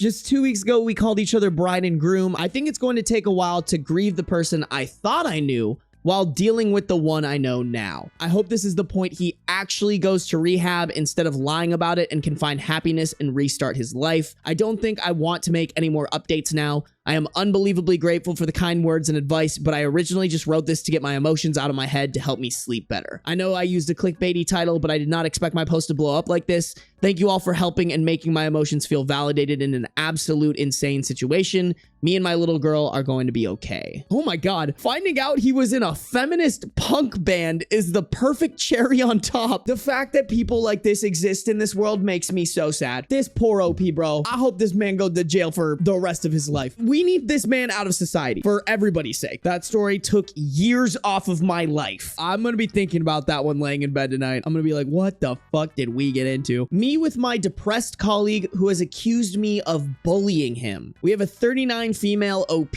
and a 44 male depressed colleague. Original post, June 24th, 2017. I manage a team of 12 people, and last year I had a 13th member added when other managers refused to deal with him any longer. He is diagnosed with depression and generalized anxiety disorder. He is morbidly obese and suffers from muscular skeletal problems related to the obesity and diabetes. When they came to me, it was because I have helped other mentally ill staff members and was happy to take them on as I felt I could help them. We did make progress and steadily increased their level of work. It has never reached the level considered acceptable, but I made accommodations to relieve pressure, hoping this would lead to a sustained long-term improvement. I sought out equipment to help them be more physically comfortable given their obesity. I felt we were making progress. Unfortunately, they committed a serious breach of security, sent out personal information to someone not legally entitled to have it, and I had to place them on formal disciplinary action. Since then, they have been on sick leave for over 3 months. They are now subject to attendance management procedures and have reached out to a local mental health group and advised them that I have bullied and harassed them. This bullying and harassment has, according to them,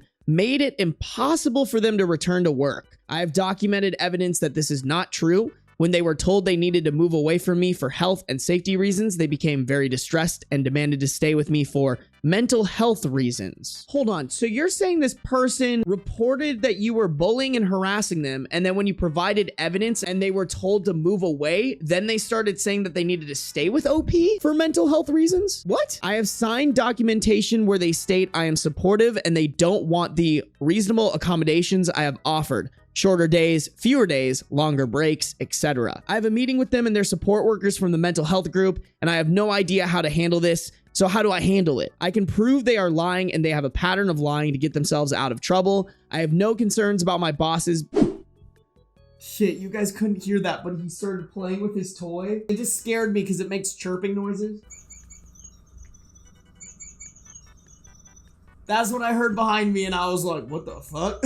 So how do I handle it? I can prove they are lying and they have a pattern of lying to get themselves out of trouble. I have no concerns about my bosses because they are well aware that this is an utterly unfounded allegation. My worry is that they are completely unsuited to the job, and because they point blank refuse to acknowledge they are in any way responsible for the mistakes they are making, it is impossible to correct them. I love that OP has been willing to like work with them through their mental health issues, because like everybody's got it and everyone needs support at some point in time. I truly believe that, but it feels like he's weaponizing his mental health. He's using that as like a counter to the fact that he fucked up, and he won't take personal responsibility for the fact that he fucked up. He shouldn't be sending personal information out. Like, they tried to accommodate him, he fucked up, and now he's using the thing that they were trying to accommodate for to like hurt somebody else's career. Even if you can't fire someone for that, to me it's just uncomfortable having him there, not only for everybody around him but also for him. Can you like respectfully like ask somebody to leave? I think they should figure out how to get this dude out. Obviously I have like no corporate world experience. No matter your level of mental health, I just truly think that's unacceptable. They're probably trying to be careful so they don't get a lawsuit. I mean, bruh, sent out personal information to someone not legally entitled to have it. I think that's a good enough reason. Depending on the contract, company termination procedures may mandate a PIP, personal improvement plan. I mean, maybe it wasn't official, but it sounds like they implemented some sort of PIP. Dude, it sucks that you have those mental health issues, but like, you can't weaponize them. You can't use them to cover up when you fucked up. If you fucked up because of your mental health stuff, go get help for that. Couple of relevant comments here. When told to go to HR, OOP, I have spoken with our internal HR, but they are terrified that any accusations of bullying a person with mental health problems could be problematic, as it is a hot topic at present. I have referred the person for counseling internally, and they have told me repeatedly, documented, that they have taken up this service. My concern is this meeting is not an internal meeting. It is with people who specifically represent people with mental health problems, and I don't know how to respectfully say that the person is lying through their teeth without sounding like a bully. To be clear, their lies aren't malicious, and I don't believe this one is either. It is something said to solve an immediate need. So in this case, it is because they need to explain the amount of time they have had off sick, and admitting it is because of their own actions is too terrifying. So I am being bullied means it's something that is happening to them and they have no control over it. The reality is they do have control over it, but they are so used to being the victim in all situations that they refuse to acknowledge this is not actually true. I'm confused what obligation OP has to go to this thing. Even if they did sue the company, it's not your problem. It's the company's problem. And also you have documentation that's like, this person is just lazy. Commodore Hugo and Kim responded to that saying, judging from your explanation here, it appears that you have an understanding and empathetic attitude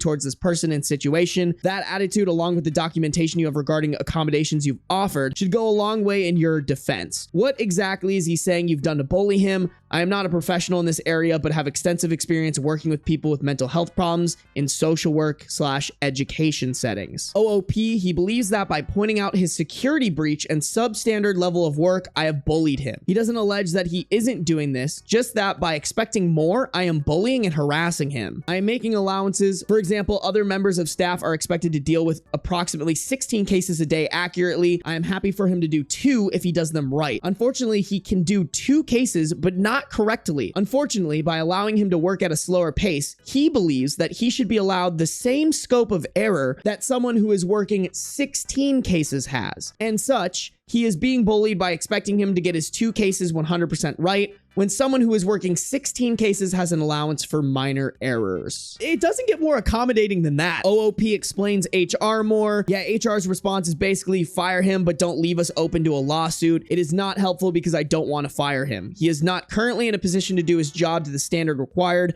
but I don't want to detrimentally impact his future. He won't resign for health reasons as he feels it will prevent him from getting another job, and HR wants him gone without actually doing anything. I'm stuck in the middle because as manipulative as his mental health issues are, they are real. Maybe this is really shallow of me to say, but like at a certain point, you gotta watch out for yourself. Like at the end of the day, this is also your team and your job, and if this man is severely underperforming and like ruining your ability to perform your job well, bro, you gotta watch your own back. Like you gotta fire this guy. You did your best. You did as much as you could, and this man is making your life worse. Even if this somehow gets resolved, do you still want to work with this man and him potentially have another situation or issue like this? Or like, God forbid, not even be able to do his job correctly and get those 2 cases 100% correct. I love OP's empathy, but at a certain point, you gotta be like, holy shit, I gotta take care of myself. OP also put in here, if I wouldn't get fired for doing it, I'd post a copy of the 4-page email I got in response to my specific questions. It was large swaths of the DDA copied and pasted with vague remarks about support,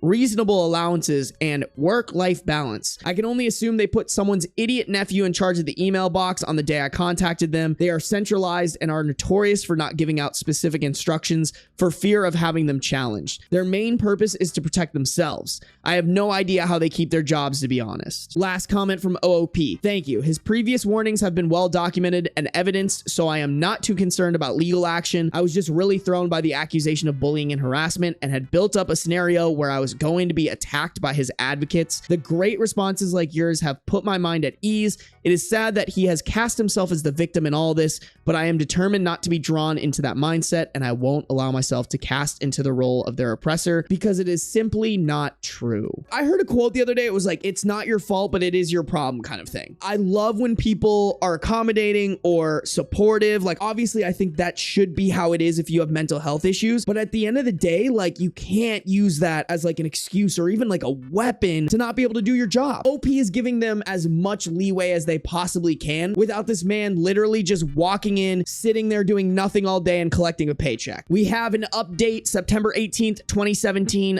3 months later. Well, the meeting went ahead as planned, and thanks to the wonderful advice and tips from people who kindly responded, I was calm and thought I was prepared. Boy, was I wrong. My colleague and his support worker were both there, and the meeting started really well. I asked how he was doing, what steps he was taking to prepare himself to return to work, etc., and nothing unexpected came up. As arranged, I brought up the allegations of bullying and asked for some specific examples to help me understand what was happening. After worrying myself sick about this, his answer was actually pretty disappointing. He gave no examples and only offered vague explanations about his anxiety, making him overreact to other people's conversations, which made him feel like he was being picked on. I advised him, and my boss backed me up, that there was literally nothing I could do about that. I patiently explained that I could not ban people from talking, and I would not sit in silence in order to ensure he never heard anything he didn't like. My boss stressed that his poor performance needed to be addressed, and that was part of my job, and that doing it was in no way harassment. His support worker did agree with that, and we had a brief chat about how I could better communicate. To be honest, there was nothing they said that was particularly helpful, but I did agree to be mindful of their condition moving forward. Then it got weird. I asked if there was anything I could do to help him transition back into work. This normally involves a phased return, changing to part-time hours, etc., but not this time. As I was talking, he started taking paperwork out of a folder, and I should have realized something was up when his support worker sighed deeply and slumped down in his chair. My colleague requested that he be allowed to bring an emotional support animal to work with him, namely a support cat. I love my fluffy little idiot. That's my man. He emotionally supports me. Here in my apartment, I would never bring beans anywhere. If I had a job where I had to go into the office, like, I would not want to bring him with me. You gotta bring a whole ass litter box. You gotta bring food. I feel like cats in general are more assholes and like distracting. That's a little ridiculous. I can't even lie. We are in the UK and this is not the norm, so I was a bit surprised. He had not settled on a breed yet, but was torn between an Abyssinian or a Siamese.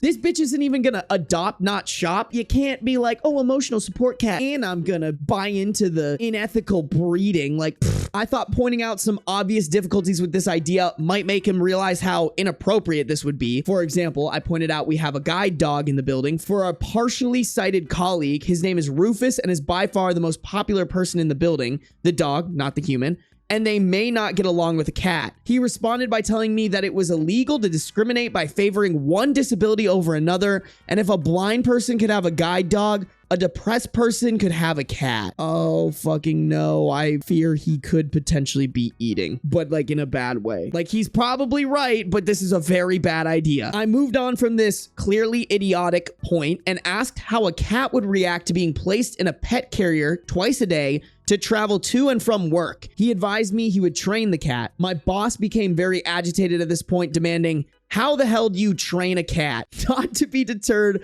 my colleague stated that in the worst case scenario, he would leave the cat at work overnight and only take him home on the weekends.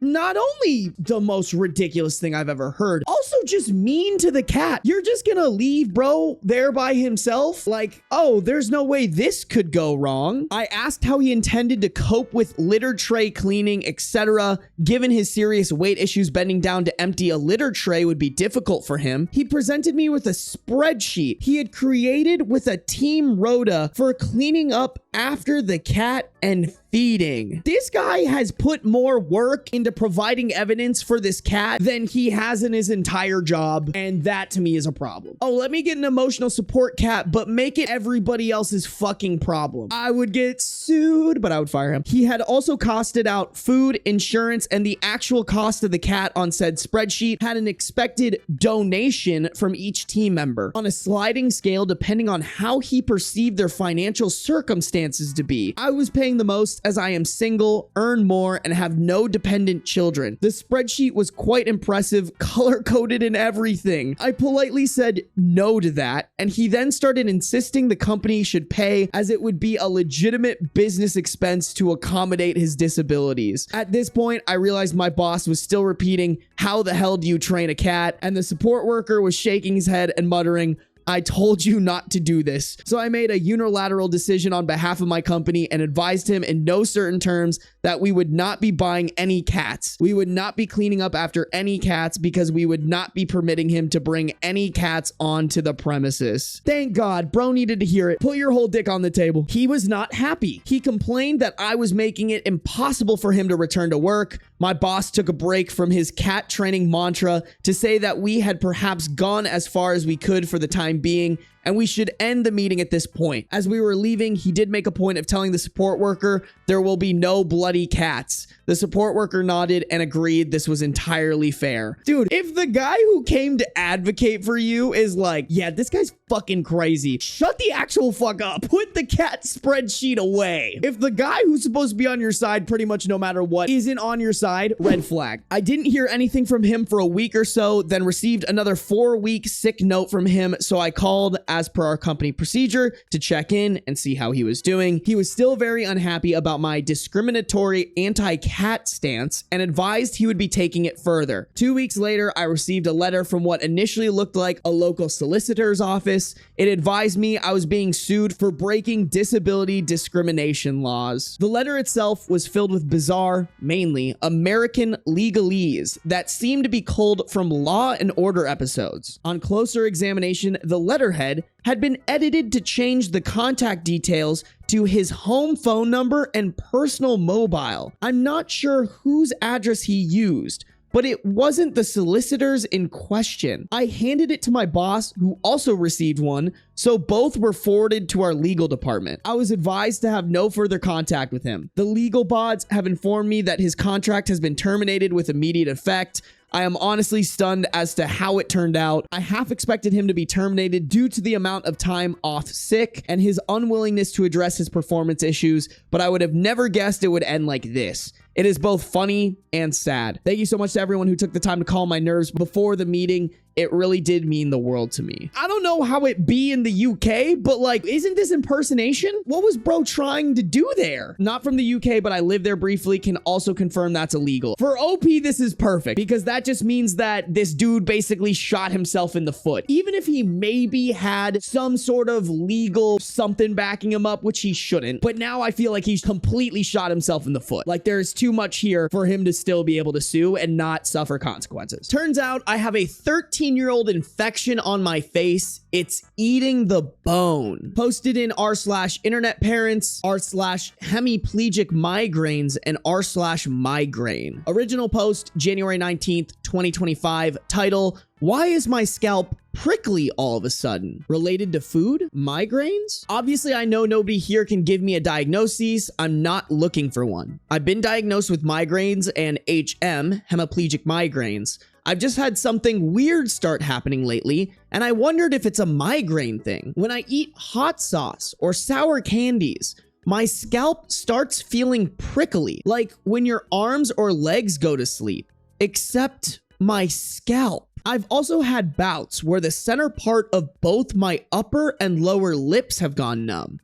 Also after eating hot sauce. I've been having a crazy amount of migraines and hemiplegic migraines lately, and I guess I have an infected tooth on top now. Chills, random red streak going away from a tooth, pain on the side eye and ear. I'm on antibiotics for the infection, but the scalp prickling started before that. I know that nobody on Reddit can tell me what is going on, but it would be nice to assess if it's something I should mention to my doctor at all.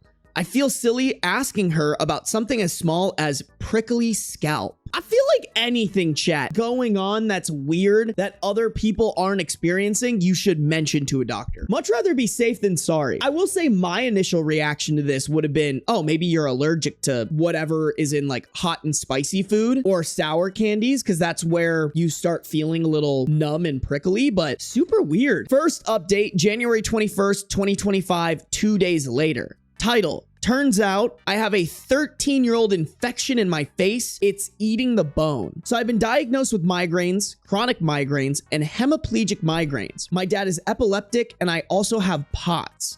I was diagnosed by a neurologist. I just wanted to share this story here in case it helps anyone else. I've had my HMs, hemiplegic migraines, for about 5 years now, but I realized I've suffered migraines since childhood, just not frequently. In 2020, I suffered a head injury and post-concussion syndrome. Since then, I started having 20 plus migraines a month, scoring 200 plus on the Midas. That sounds fucking miserable. So 2/3 of a month, at least, you have a migraine. That's insane. I say these things because my situation is complex and it's worth recognizing that. In around 2012, I had a root canal done. The previous dentist had botched a filling and it got infected. Ever since I had that done, I've had pain in the right side of my face. Coincidentally, the same side as my HM. I returned to my dentist and told him about the pain, and his response was, "That's not possible. We removed the nerve. It's not pain." So after 13 years, I sort of grew to live with it.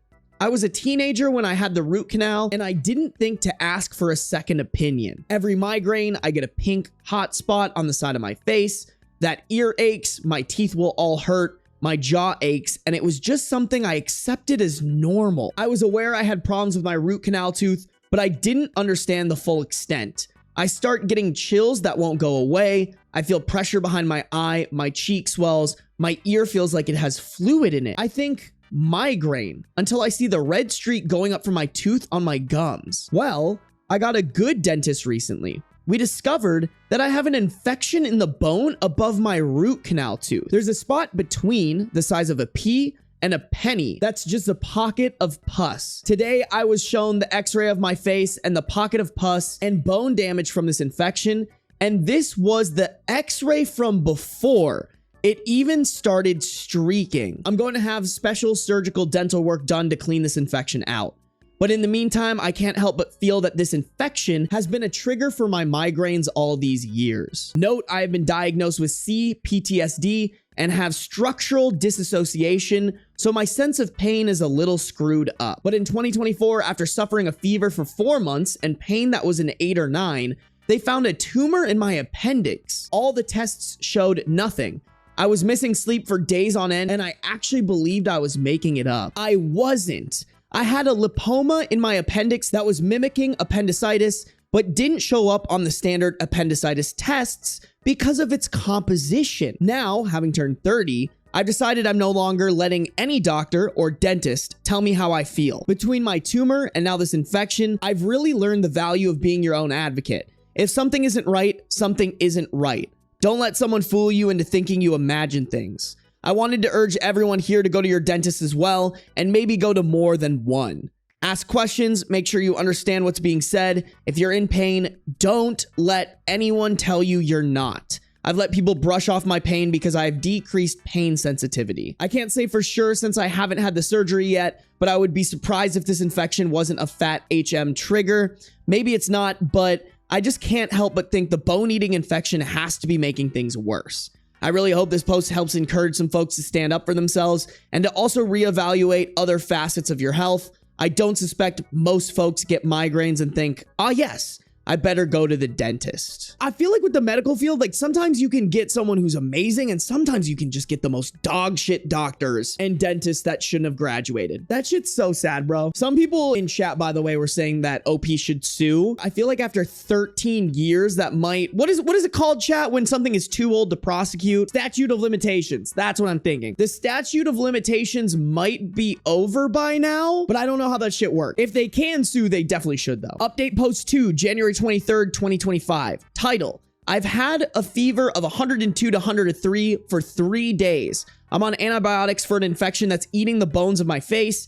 Anything I can do to make myself feel less rubbish. Infection from a 13-year-old failed root canal, and it's in my upper jaw / cheek / skull bones. Dentist showed me the bone damage / pocket of pus. Problem is, I have stomach problems right now from a surgery I had last year. Swallowing is extremely painful. Taking the antibiotic pills hurts. I actually vomited a strip of my stomach lining. Diagnosed by my doctor. Bro, this poor OP cannot catch a break with their health. So I'm struggling with the normal take Tylenol and drink lots of water. If I drink lots, I throw up. I can't handle most pills. Eating is off the table. I'm on prescription meal replacements. I just turned 30 and this was not the start to 2025 I was hoping for. My questions are, what can I do to feel better physically? I've already treated myself on Amazon by ordering a lighter weight blanket and a stuffy. I know that I'm an adult, but it was blooming cute. 2, should the antibiotic be getting rid of the fever? I don't know medical shit, but yeah? 3, at what point should I be worried? I'm waiting for my doctor to approve my special dental surgery, and she's not in the office for a few weeks. I mean, I get it, doctors should have vacations too, but that sounds irresponsible. Like, there should at least be a backup doctor to be able to approve it. Any other tips / advice / comfort? When I asked my mom IRL, she said, "Can't you hear yourself? You're so whiny." So I came here for some virtual hugs. I feel like I'm allowed to be whiny when my face bones are being eaten and I had a tumor last year. Yeah, no, for fucking real. What a terrible mother. I feel like if anybody has a good reason to complain, it's OP here, bro. OP absolutely should be complaining. This shit sucks, man. Top comment, honey, you need to go to the ER. I'm sure your dentist is doing a good job, but the doctor who did the surgery and doctors who have more experience in whole body treatments are going to be better for you. Fever is nothing to be so casual with. It has the potential to cause big problems. Hugs. Edit, 25 minutes later, I'm taking some of your advice and gonna ask my parents to take me to Emerge or the walk-in clinic. Thanks everyone. I'll try to make an update when I have a chance. Update post 3, January 23rd, 2025, 6 hours later. Title, update, you guys were right. Just a quick update from my earlier post. I've seen the doc and I'm getting IV antibiotics. The previous antibiotic wasn't working and wasn't strong enough. I'm just gonna have some blood work done as well. Then I'll have to come back every day for treatment for a while. I live close to the hospital, so it's okay. Because I'm autistic and I have decreased pain sensitivity, it's hard for me to tell how bad things are sometimes until afterwards. I would have kept trying to wait it out. Internet parents, I think you saved my life. Thank you for telling me to go to the hospital. Bro, OP cannot catch a break. You gotta drop every doctor that you have. It just sounds like every doctor and dentist they've been with has been subpar. I guess I don't have a super big knowledge about antibiotics, but like, isn't this up to your doctor to be able to tell whether an antibiotic will work for you and will be strong enough for you? Final update post, January 24th, 2025, the next day and 6 days from the original post. Not sure if I'm being annoying, but I thought everyone who read my previous post would be relieved to know my fever is gone. Started the day at 103. My mom got me some baby Tylenol and it got down to 102 and then 101. Over the course of the day, I stopped sleeping all day and actually felt up for some gaming, which I have not felt up for. Got my second IV today and we now have a plan. Turns out my infection was so severe, the IV isn't enough. I need IV and meds. They got me liquid kind. Just a pro tip, never get the liquid kind unless you really can't swallow like me right now. It legitimately tastes like the smell of dog poop. I plugged my nose, downed it like a shot, and popped a chocolate in my mouth immediately after, and I was still gagging like crazy. But I kept it down, and during my second IV, the fever finally went away, and I feel like a normal human being again. I have to go back for at least a week just because of how severe it is. I know I said thank you in my quick update yesterday, but seriously, I had no idea how much danger I was in. I know infections are bad. I've dealt with a few before, but if it weren't for this subreddit, I would have kept waiting for those pills to work. My pain had gotten only to 7 for a very short period, so I really didn't recognize how much trouble I was in. If it weren't for the sub, I'm not sure I'd still be here. It's wild too, I legitimately came on here just seeking some comfort. I thought I'd get some good self-care tips. That's all I was looking for. I don't generally look for medical advice online, barring the exception of curiosity and boredom. And if it was only one of you folks, or like a handful of folks that said something, I might not have gone in. I probably would have figured, oh, gee, some people are really worried, and left it. But because all of you told me to go back to the hospital, I am still getting concerned comments. I took it seriously. So thank you to each of you who took the time to comment. Again, I know I dropped a hasty thanks yesterday, but I wanted to say something now that I'm more lucid. Wow, rare Reddit W, where Reddit potentially helped save someone's life. Not something that Reddit does very often, I should say. Usually it's a little bit more degenerate and not so kind, but this time Reddit did a good thing. Workplace wants to remove bell at the desk that aids my disability. Posted in r/advice and r/tales from the front desk. Originally posted November 17th, 2024. I'm a night auditor at a hotel. My job is largely sitting in the back and watching the cameras, printing out papers to store for accounting purposes, and helping guests that arrive in the absolute dead of night. I work from 11 p.m. to 7 a.m. and generally am completely alone in the building except for security, who is one guy that only mostly shows up for his scheduled shifts. This job has been an absolute slam dunk for me. I struggle in most workplaces due to my blend of disabilities that make waking up on time extremely difficult. Showing up to work at all can be challenging at times, and even when I'm in the workplace, I often struggle to keep up with workloads. Because I'm coming in the dead of night, I don't have to worry about oversleeping, and since my job is just printing some papers and general customer service, I don't have to worry about not being able to handle it. My previous manager encouraged me to bring my Switch into work because it can get extremely boring, and she made it clear that as long as I'm not bothering any guests and am here on time and getting my work done,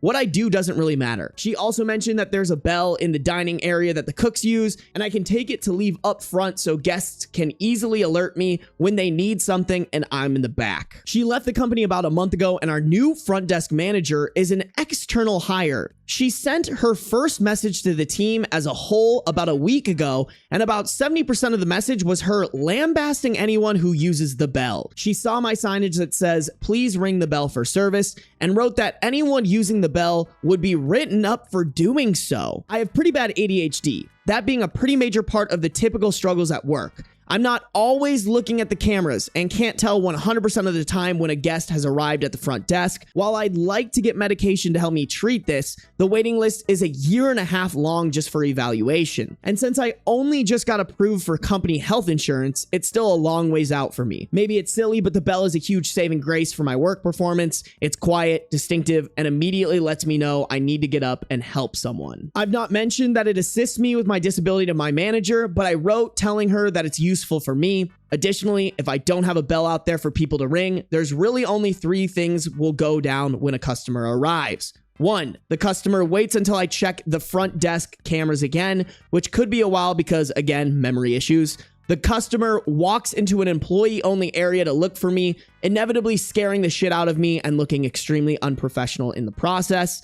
3, the customer yells, "Hello?" to try and get someone's attention. None of those scenarios are necessarily ideal. To me, it seems like a much easier solution to simply give customers a way of politely notifying me that they're waiting would be to give them a bell to ring. However, my manager has made it very clear that this simply won't be happening, and I really don't want to get written up. While I could just sit at the front desk, that would make me unable to watch the cameras at all, and additionally, I wouldn't feel safe doing so. The front desk is positioned directly in the front of a massive window, and we're located in a shady part of town. I am certain that I would get people coming in to sexually harass me. It's happened before. I just want to keep the stupid bell. I don't understand why it's such a big deal if it helps me do my work easier, but I don't know how to describe to my manager that a $5 bell I bought off Amazon is an effective disability aid for me without sounding stupid. Correct me if I'm wrong here. I don't think there's anything that like HR can do. If this manager is saying no bell, can they make a disability accommodation argument here? I just don't know. And I also think it might not be good for your career if you really like your job to try to fight your new manager who clearly has a power trip. Like, I don't want OP to comply, but I'm almost wondering if compliance is the right move here in terms of longevity of keeping their job. Maybe there is an argument here for neglecting their disability or not assisting their disability here. I just don't know. Like, my ass, bro, if we're going for some like malicious compliance, my ass is thinking like, okay, they said no bell. Let me get walkie-talkies. That would kind of be fun, low-key. Like, if there was a sign there that said like, please radio me in, you know, like I'd be like, shh, this is Echo 31 at the front desk. Like, that's where my brain goes, guys. Because also OP is here by themselves too. So I feel like the ability to like not get caught is pretty high. Like, I do think they could probably just end up using a bell. And if they're really good about putting the sign up only when they're alone and taking it down right before everyone starts getting there, I feel like they could. But like, also it'd be funny. It's like, okay, it's not a bell. Like, I set up walkie-talkies. I set one of those like really loud rubber chickens. Like, I'm just thinking as like dumb idiot immature streamer brain. I'm like, me walking in seeing that shit, I'd be like,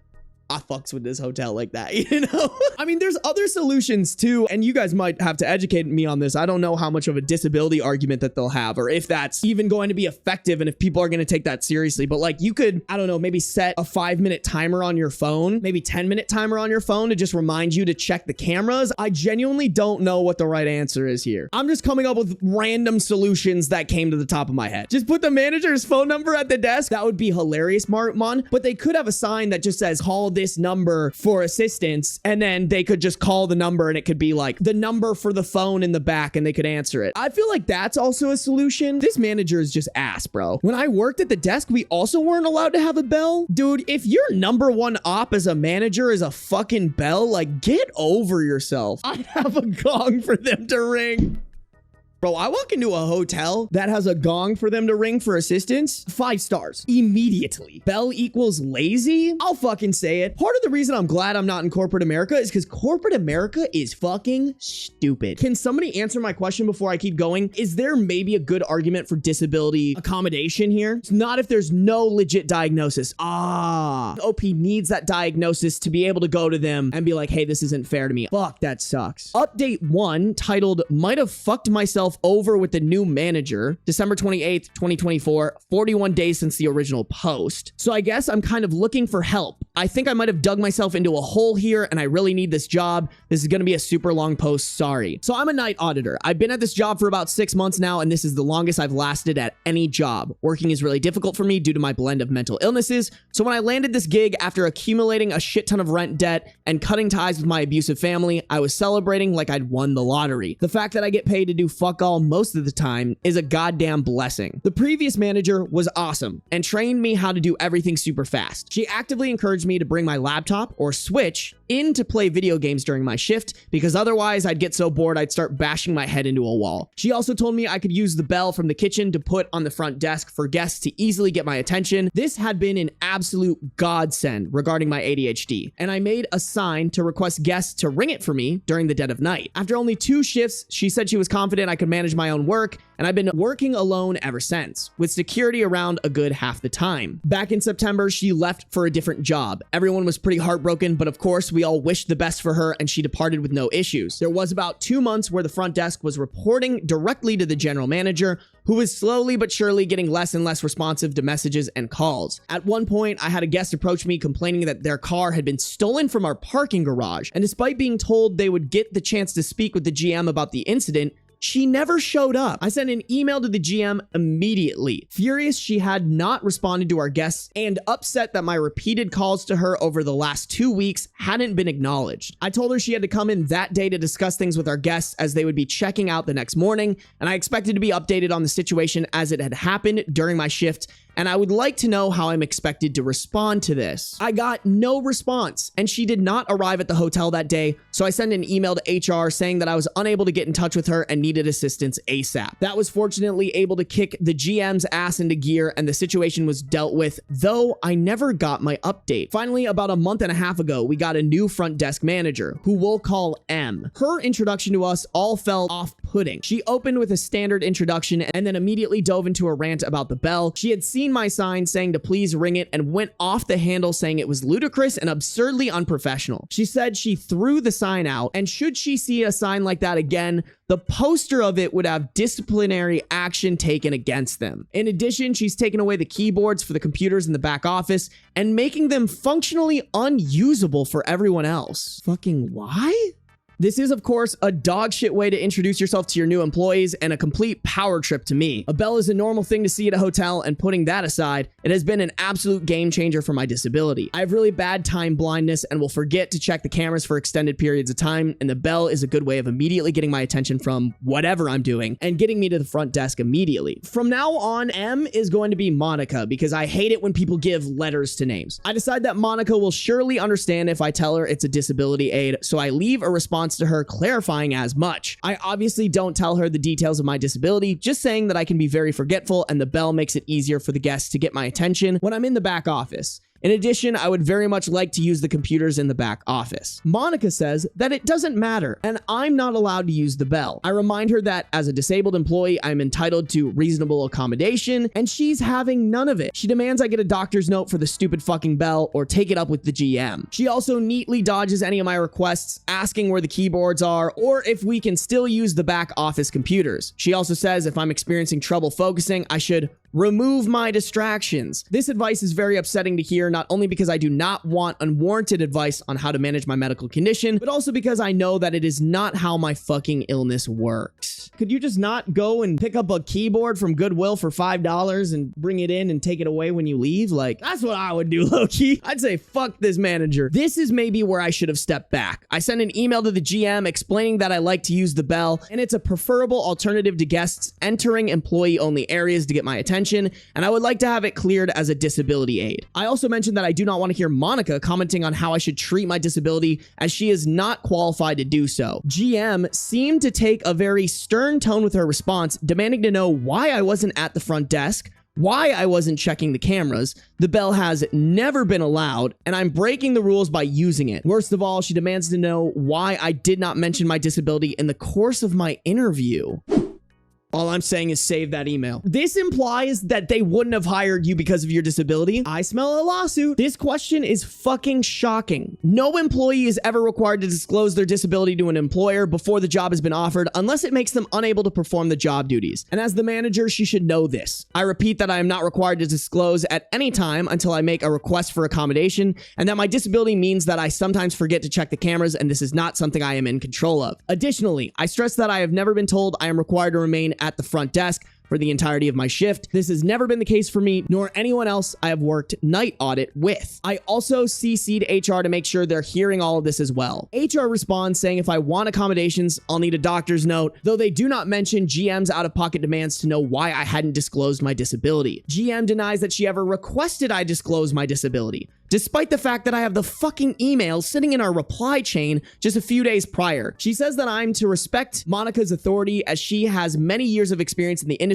This is not something I have ever denied, and that I am to remain at the front desk for the entirety of my shift. Respond back to that email and be like, oh, you denied this? Oh, bitch. Literally, this email from you, copy paste. What now? I feel like you should threaten HR. Be like, you guys are actually like disregarding my disability. I'm going to lawyer up and we're gonna have a conversation. HR will kick their ass into gear ASAP, Rocky. Additionally, she says that Monica has claimed I've been hooking my laptop up to the work monitors to play video games. This accusation has come out of nowhere. While I have brought my laptop to work to play games, this is something I was extremely explicitly told was allowed by the previous management, and I have never connected my personal laptop to the work computers. I tell her as much and make sure to stress that I am upset with Monica because she gave me unsolicited advice on how to manage a medical condition she is not qualified to comment on. Her experience as a hotel manager is irrelevant in the specific matter. I also make sure to stress that it is incredibly fucking weird, considering how bad Monica is stressed that she's the manager, that she never approached me about this supposed workplace habit. I would expect her to discuss any issues with my performance with me directly, as that would be the normal thing to do. I've not gotten a response to this email, and it's been 3 weeks since I sent it. I'm honestly not sure what to do now. Did I just completely let my anger about this whole situation fuck me over? Do I get papers from my doctor saying that I'm disabled? If I do that, should I bother with the stupid bell that caused all the bullshit? I still want my fucking bell back, but that's not worth losing my job. I say you go on the offensive. Get the papers and like go to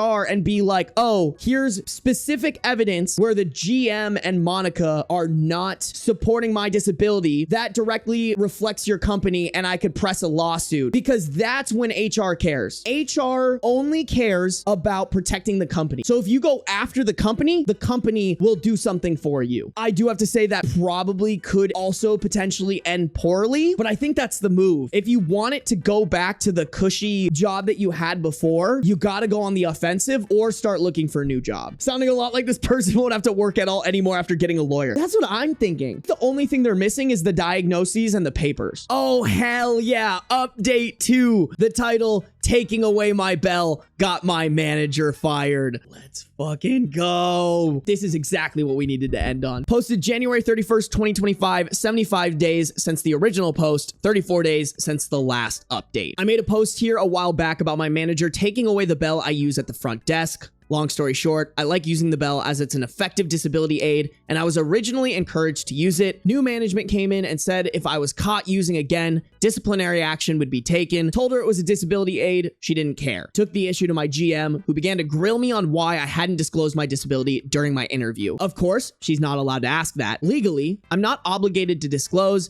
and she's not allowed to ask me to do so during the course of an interview. I CC'd HR in my response explaining as much. However, nothing came, and eventually the situation died down, though I still didn't get my bell back. However, apparently my email got a small investigation cropped up around the GM's behavior. Corporate began sniffing around and found that next to nothing in our hotel was compliant with corporate policy, and bonus money that should have been sent to the front desk staff as a result of positive reviews mentioning them by name never actually made it to the staff. According to a coworker of mine, the GM had to be escorted out of the building. I spoke with the new acting GM about everything, and he said he was excited to meet me because of the multiple glowing reviews he'd read that mentioned me by name. He's interested in equipping me with the skills to begin rising up the management ranks and asked me to expand on things that would make my job easier. Among so many changes he's planning on implementing came my personal favorite bit of news: I got my bell back. We needed the happy ending. Okay, maybe this one doesn't belong in r/am I the devil because it ended so beautifully, but I'm gonna title my video that anyways. Okay, we love it. Damn, that's crazy though, bro. Funneling bonus money? Like, we already knew that GM was sketchy as fuck, but who knew she was gonna be that sketchy, bro? We got the bell back. W bell in chat, guys. W bell in chat. My best friend is broke. I've been offering him a job in the restaurant I work for months. And today he confessed he doesn't want to be a server because it's low and people would lose respect for him. I'm deeply offended. We have a male 31 OP, a male 33 best friend. This was originally posted in r/relationship advice. Original post, November 23rd, 2018. This happened just before. My friend is broke. He hasn't worked in over a year. He's running out of savings and has even had to ask his parents to support him. I asked him many times why doesn't he try to get a job that's not in his field. He's got a computer science degree, but has never worked in the field a single day in his life since graduating. He's turned down lots of jobs because reasons: they don't pay him enough, they won't give him higher up position right off the bat, etc. I'm well aware he's deluded in that sense, but he has many other good qualities, and that's why I love the guy. So since graduating, the only job he's done is share marketing. Something like online investing in Forex. Okay. He's a Forex guy. Okay. He's fallen down that get rich quick scheme. He said he made about $20 a day and that it was enough for him. He's single, lives in a shared house, and doesn't spend much. Whatever makes him happy, right? I don't know who needs to hear this, but $600 a month, that's a side hustle, bro. Listen, if you're gonna make $20 a day doing something, like, go for it. But maybe get a job that has a little bit more money and potential in it, you know? The thing is, he's totally broke. I don't think he really is making even $20 a day on the shares because he's run out of money. He's stressed out and won't stop complaining about money problems. This is confusing for me, and I think it comes down to his pride, not allowing him to get a job that's not fit for his ego. Now, I work as a server in a very nice restaurant and have offered him a job as a server many, many times. I have a great relationship with my boss, and after telling him my friend's situation, he didn't hesitate to say he wanted to help and would like to offer him a full-time job. My friend has been turning it down for months, not really giving much of an explanation. Today, he called me saying his parents have cut him off and asked to borrow money from me. I said that as a personal rule, I do not lend money to people, but that he was welcome to start working tomorrow with me. He again turned down the offer, and I got a bit frustrated because I'm offering him a solution to his money problem, but he won't accept it. So we got into a bit of a banter, and he finally confessed he thinks being a server is low and doesn't get you people's respect.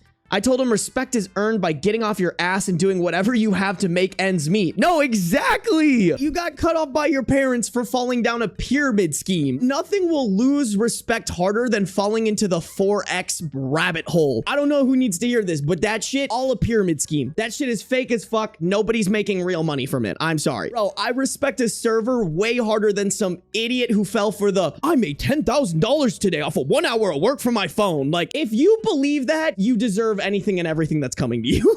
I asked him if he thinks I'm low, and he backpedaled, saying he didn't mean I in particular was low, but the job itself was. He then straight out told me nobody can respect me working as a waiter in my 30s. Wow. To be honest, I'm pretty upset. He thinks I am low for working as a server. I got a degree too, but I couldn't find a job in my field, so I had to take the first job I could. I'm not some prissy prick thinking I'm too good to serve others. I take pride in being a waiter and doing a great job. I'm so hurt by his comments. Why is he my friend if he thinks I'm low? You can actually make like decent money as a server, especially if you're in a nice ass restaurant. Like, sheesh. Still better than not having a job. Like, bro probably makes $600 in a week. You make $600 in a month, allegedly. Shut the fuck up. I didn't want to say something nasty or get into an argument with him, so I only told him he was being very offensive, and I felt like he needed time to think about what he said to me. He replied saying there was nothing to think about, then gave me a list of low jobs like street sweeper, cleaner, etc., and said it's a fact those are low, not respected jobs.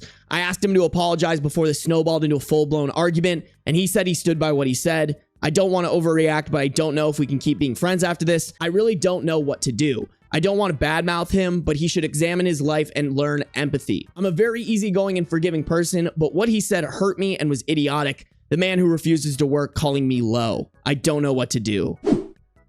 Snip, snip, snip, chop, chop, chop. Fuck him. Dude, this is like the biggest ick. I would immediately drop him. There is no world where you want to be friends with somebody like this. Even if you weren't a server and he was calling your job low, you don't want to be friends with anybody who thinks that a serving job is low. First off, I'd take a serving job. I'd take any job over not having a job. This dude is a lazy piece of shit who fell for a get-rich-quick pyramid scheme. This man gets the lowest totem of respect that I have possible. OP works hard, paying his bills, contributing to society. OP's friend, fucking moron. Lazy piece of shit, not contributing to society. My therapist has a second job as a server. Bro, it's probably the easiest like side hustle job. If you do it right, you don't really have to pay that much taxes on tips.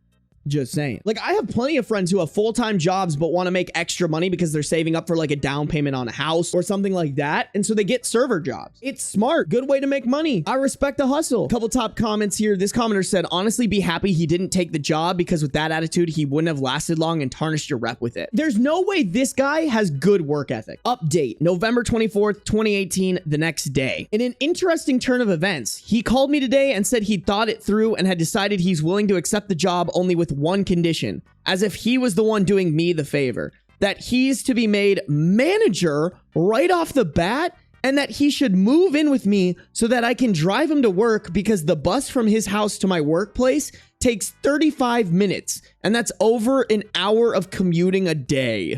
I would simply hang up and block him. The audacity. Manager, and you have to do me extra favors. He then suggested I move my youngest daughter into my eldest daughter's room so that's an empty bedroom for him in my house. So he basically had given this some thought. I was dumbfounded. The sense of entitlement and the level of pride you gotta have to make those demands is astonishing. I know he's never had a proper job, but he's not stupid. He has to know you can't be made manager if you don't even know the names of their dishes or how to serve a coffee. It's all about his pride. He's got a bigger ego than I thought. He can't be humble enough to accept a waiter job and work things out from there. He needs to be made manager so that it won't hurt his pride as much. To be honest, I was so out of words. I said I don't want to talk and hanged up. I can't explain how off-putting that conversation was. I feel repelled by him. I feel disgusted, as if something has changed inside of me. I can't have a person like him in my life. What makes a person refuse all help just out of sheer pride? My wife says I've been patient and kind enough to him throughout the years, and I should let him figure things out on his own. He really is broke. Before his parents cut him off, they were covering his rent/bills, and he survived on $20 a day he claimed to be making from investing in Forex. I know he barely eats and can't even afford a new pair of shoes and some other stuff. I know he's got no money, but then why won't he accept the job? He's not shy, has no mental health issues, has no problem dealing with people. He's refused many other jobs in the past, even jobs related to his degree, computer science. He's got the wrong idea that he should be given higher up positions right from the start because he's him, and that's what he deserves. That's the reason he hasn't worked a single day since graduating like a decade ago. Anyway, I've got to go do some deep thinking and reevaluate this friendship because I don't like the person he's becoming. I mean, shit, I would even say this is just the person he's always been. You're just finally seeing it. His dad is a bus driver and his mother a retired teacher. They are lovely, humble, down-to-earth people. I think they've done the right thing cutting him off. I know they're both struggling financially, so it's not fair for their son to leech off them. His mother even had to go back to work doing some tutoring in order to make some extra money to be able to support my friend. I'd be ashamed if I made my 70-year-old mother go back to work just so I could be sitting at home dreaming of landing the perfect job while actively doing nothing to get one. Anyway, I'm rambling. Sorry, I'm just so mad. My wife says it's time to cut the cord and distance ourselves from him. I think she might be right. Yeah, I think you gotta listen to the wife, bro. Snip, snip, cut him off. It's not worth the energy to have people like this in your life. It's so draining, especially in your 30s. Like, maybe if you're in your 20s, I could see being like, oh, let me help my boy out. But bro, if you're 30, you're too grown to be dealing with this shit. Get him out of here. The guy just wants to be babysat by his friend. No, for real. He wants things that he hasn't worked for. I think my boyfriend booby-trapped our apartment. I found something and don't know how to bring it up. We have a 27 female OP, 29 male boyfriend. Original post, March 9th, 2018. My boyfriend Alex and I have been together for 2 years, living together for less than 6 months. I would say that we have a fairly average relationship. We make each other really happy most of the time, but we do have our ups and downs. I am honestly so conflicted in writing this post because I feel a little insane even thinking about the possibility of him trying to hurt me intentionally. We've been fighting a lot lately because of conflicting work schedules. I'm currently in my intern year of residency doing a night float month, so I'm at work from 5 p.m. to 8 a.m. roughly. He works during the daytime, regular hours as a CS engineer, and we haven't spent a lot of quality time together in several weeks because of the lack of overlap.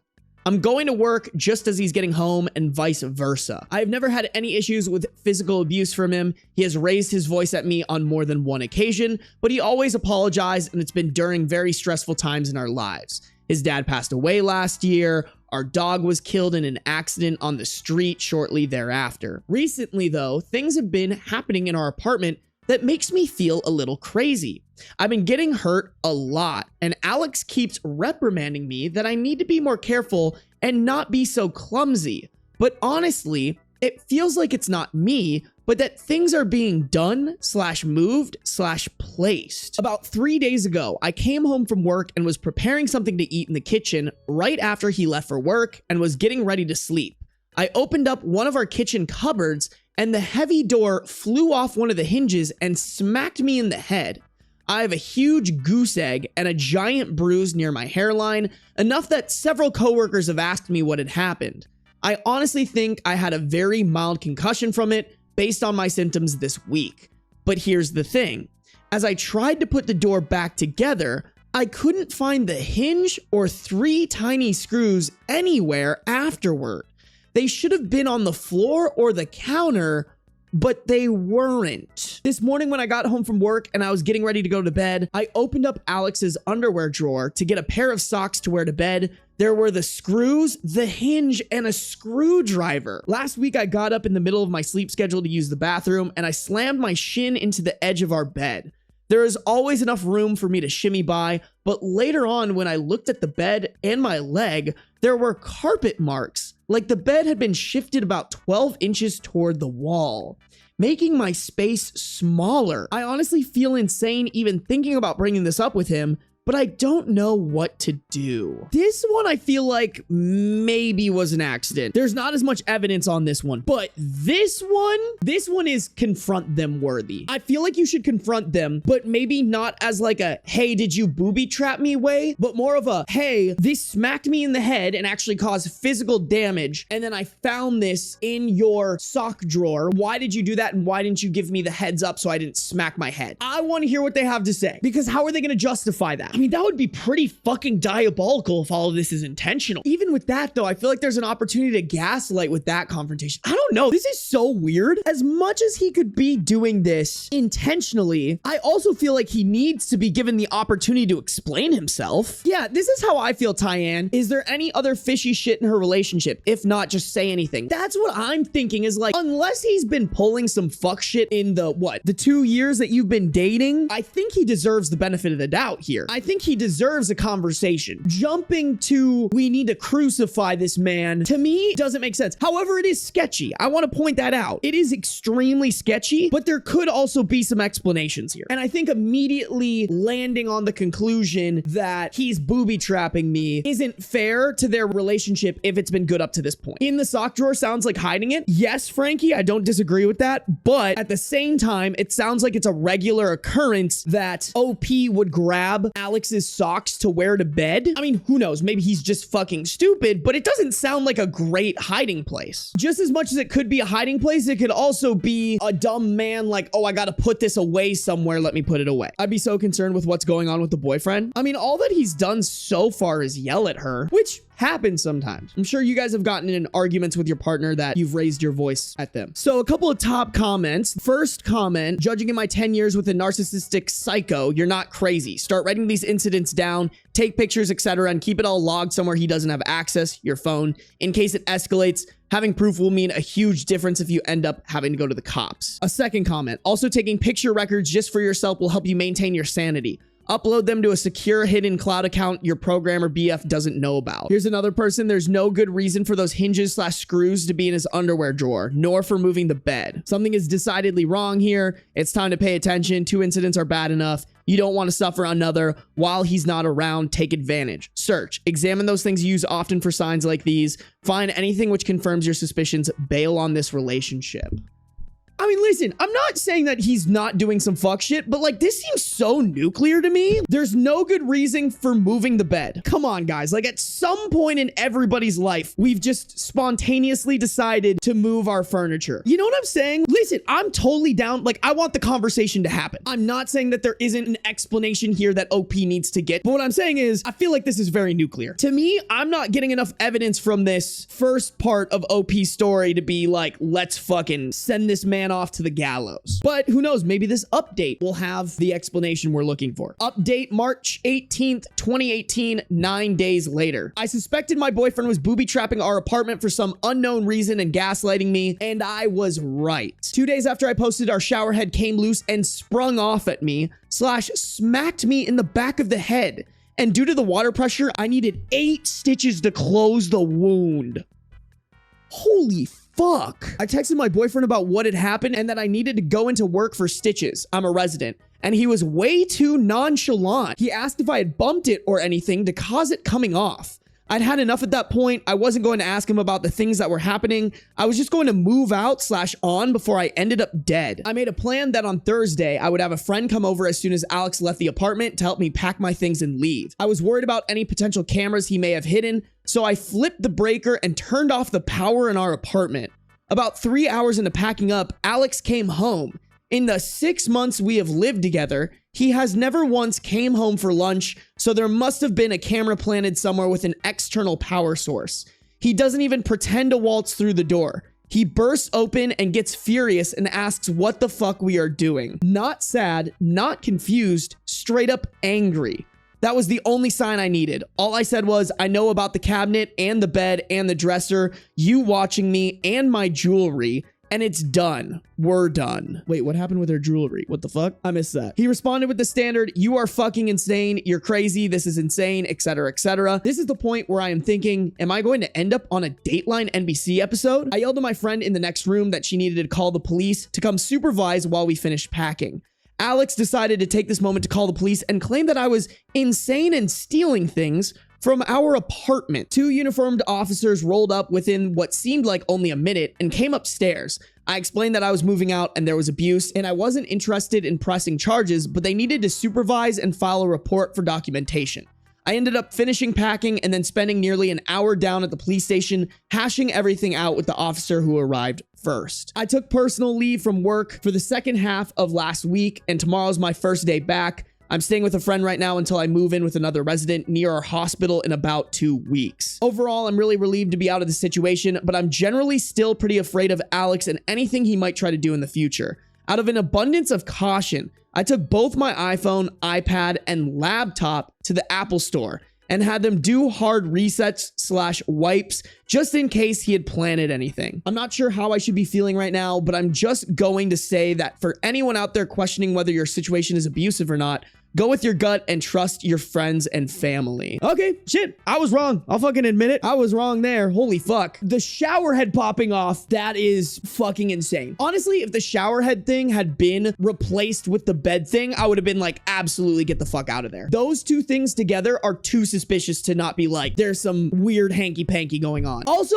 I don't agree with not pressing charges. Like, girl, if he did this to you, he could do this to someone in the future. You should be pressing charges. Although I guess proving it would probably be hard, huh, chat? It sounds like OP doesn't have very much evidence here. Without the concrete evidence that he did that, I could totally see how pressing charges might be difficult in a court of law to prove. I'm glad OP got out of there, but damn. I was falsely accused by my girlfriend's son of molesting him, and she won't accept I don't want to be with her now. We have a 36 male OP, 29 female girlfriend, and a son that's 7 male. This was originally posted in r/relationship advice and r/legal advice UK. Original post October 4th, 2019. I know that's a hell of a title, but it's been a hell of a situation, and I know a friend gets great advice on here, so I've decided if I can get the same. Basically, we had been together over a year and a half, and we were going great. She has a son from a previous relationship who I've not only met, but was fond of.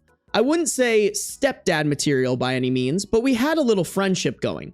The dad's in and out of prison and the kid's life, so I'm the only guy like that he's had in his life that fulfills any real decent male role model figure. Me and her were even talking about living together too. A few weeks ago, I get a visit from the police, and they arrest me for sexually assaulting her son. I'd been bailed on condition I wouldn't go near them, and as a result, I'd been placed on gardening leave at work. Last week, I got a letter saying the case had been dropped, and I don't any longer have to attend my next bail hearing. That was it. I rang the policeman in charge of the investigation, and at the time, he said he couldn't comment too much as there was still an active investigation, but basically her son confessed he had made it up, and I'm innocent. To say I was mad/shocked/confused was an understatement. Basically, a couple days later, I'd had 1 drink too much and I rang her to confront her. She answered, all apologetic, and explained that this little fucking nephew of hers, in parentheses, 12 male, I've always hated this kid when I met him. He's so disrespectful and always gets into trouble at school and into fights, etc. End parentheses. Did it to her son at this party they went to a few days before I was arrested, and when her son confessed someone had touched him, he panicked and said it was me instead of his cousin. I guess him being questioned by the police scared him, so he had to tell them the truth. I was so disgusted and just hung up on her, deleted my social media too, so I don't have to have anything to do with them. She's been ringing me since, texting me, emailing me, and is collectively saying, even though she's so sorry that she put me through all this, She can't be too sorry, as she wanted to protect her son, but she really wants us to get back to where we were again, and her son misses me too and has been crying, saying he's hurt me.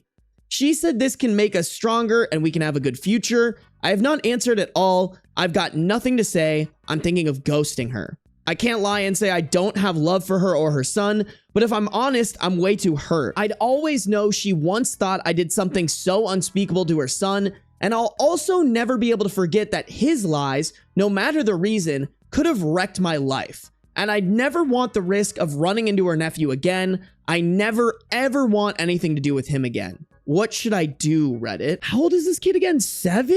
Y'all might hate this take, but like, don't get me wrong. OP has every reason to be mad here, but like, you can't expect a 7-year-old to handle that type of situation in a good way. Not saying that he should get back with her. I'm not saying that. I think if he's truly hurt by this too much, there's no coming back from this, but I feel like OP is like blaming the 7-year-old a little too harshly. He's getting mad like, I always knew she once thought I did something so unspeakable to her son. Yeah, because she did the thing that any parent should do, which is trust their own child over somebody that they're dating. I can't really hold a 7-year-old to the fire for false accusations of something that they should never be put in a tough situation like that. Don't get me wrong, it's not right of him to do that, but like, this kid's fucking 7. I would be just as mad as OP, but it seems like OP is mad at the 7-year-old instead of being like almost trying to empathize with the kid of like, okay, this kid just got molested by his cousin, and when he had to talk about it, he didn't go about it the right way. And of course, since he's 7, he doesn't realize the repercussions of not communicating that situation properly. I'm not saying they should get back together, but I think OP needs to be a little bit more understanding of what kind of situation the 7-year-old's in. And I also have to say the mother slash the girlfriend is a little too fairies and rainbows about this. She needs to validate OP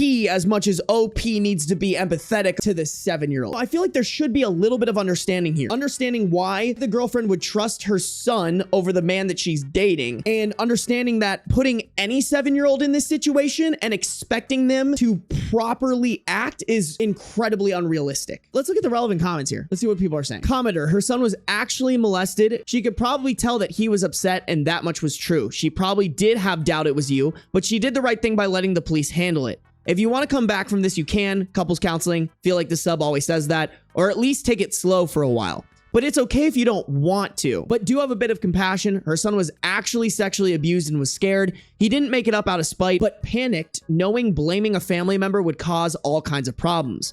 Maybe go and meet them once or write the kid a letter. What I'm thinking here is that on top of everything, the kid is going to have guilt about splitting you guys up. Tell him you're sorry about what happened to him and you know he was scared, that you don't blame him for what's happened, but that you need a fresh start. W commenter basically said everything that I said, and I like this personal touch of making sure the kid doesn't feel guilty about it. Like, I don't think OP's selfish by any means, but like, if anybody's feelings here matter more than anyone else's, I think it's the 7-year-old. OOP responded to that comment. I get where you're coming from with showing compassion, I really do, but at the same time, think about what's happened to me. Police came into my office, arrested me, handcuffed me, and led me out in front of my colleagues and forced me into a police car. I spent 12 hours in a police cell, interviewed multiple times, and bailed on the proviso I don't contact her or her son. I get put on garden leave at work with the likelihood I get sacked for damaging the company reputation and will likely struggle to get a job in my field again. My colleagues have also started taking me off social media also and ghosting me. I'm not sleeping, I'm losing weight, and having anxiety attacks frequently.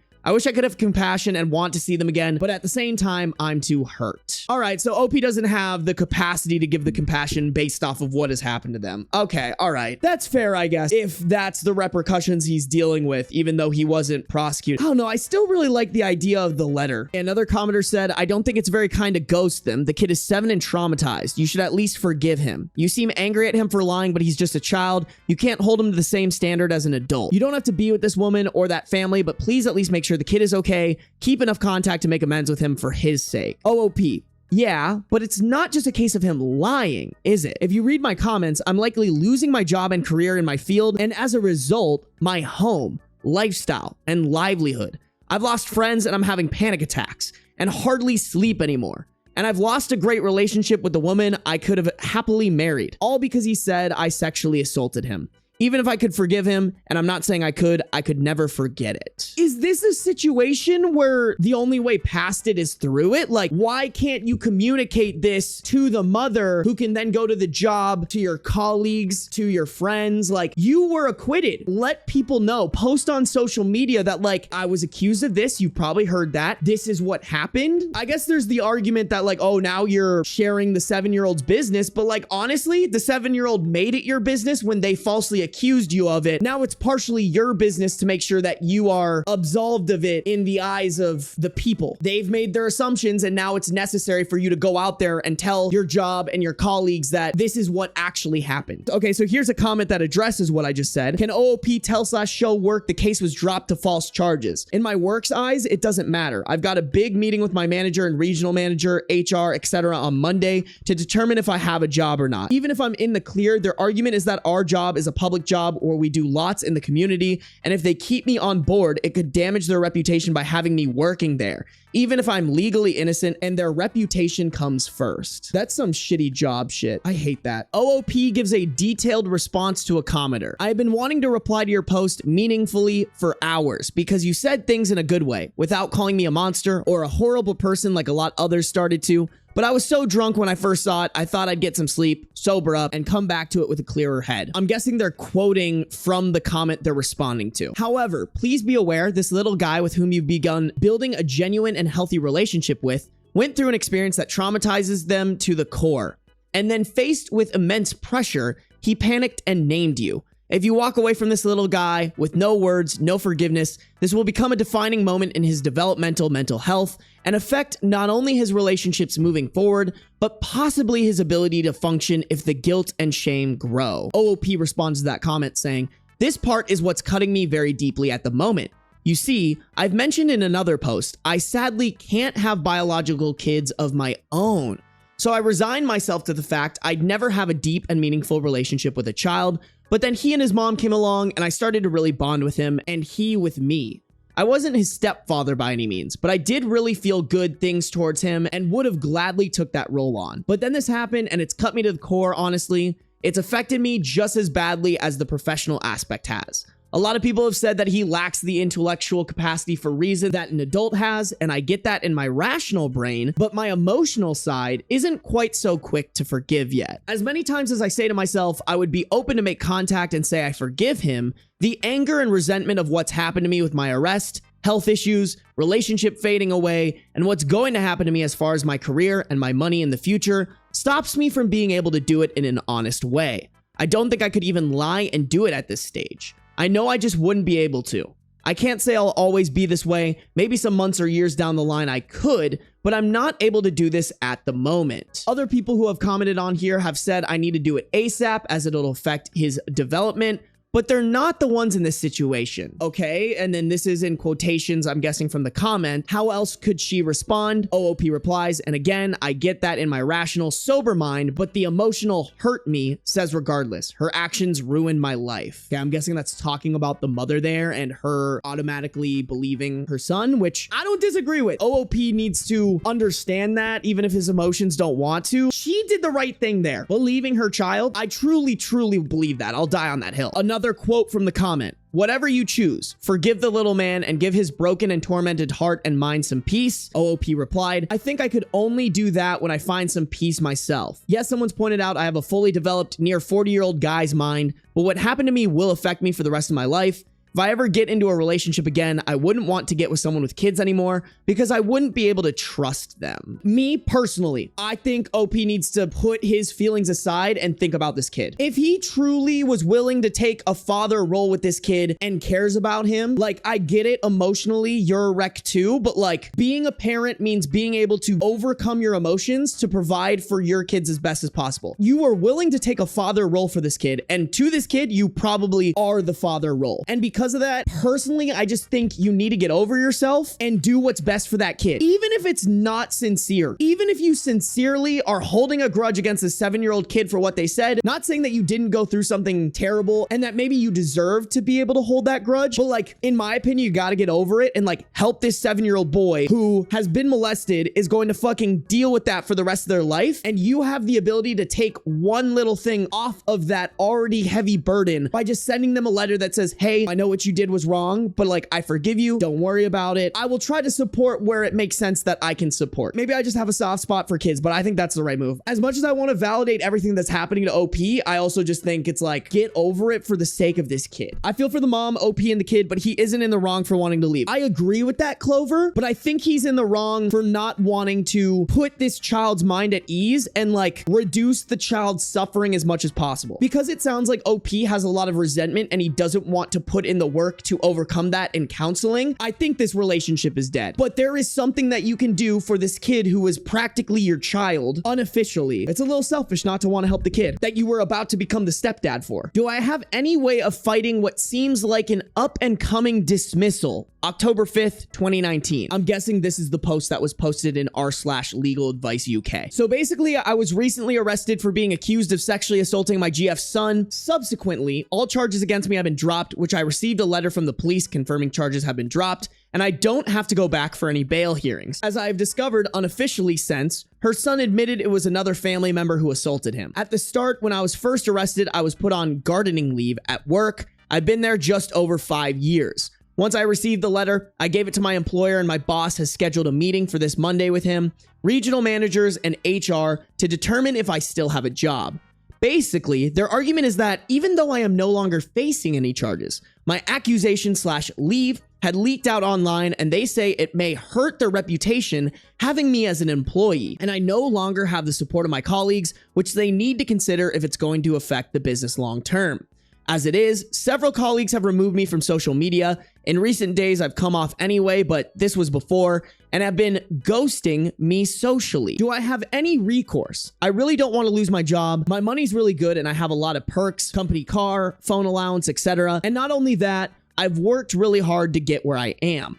If I lose my job, there's a really good chance eventually I wouldn't be able to afford my mortgage and I'd have to sell my house. If I do lose my job, I have no idea what sort of reference I'd get and would hate to have to start again from scratch elsewhere or in a job in minimum wage. What can I do? What does the comment say? I'm not sure on legal recourse to stop a dismissal, but you definitely have grounds for an appeal. Failing that, I'm fairly certain you would have ground for unfair dismissal. None of this is your fault, including the online leak and your colleagues finding out. In fact, the online leak could be grounds for compensation on its own. Okay, a little defamation. So it doesn't look like there was a ton of advice in the comments here. I think we should go to the next update here. So I forgot to mention this second post was posted a day after the original one. And then this update was posted October 7th, 2019, 3 days after the original post. This is an update on two fronts. Firstly, I met up with my girlfriend. She rang me and I answered and asked if we could meet Sunday night.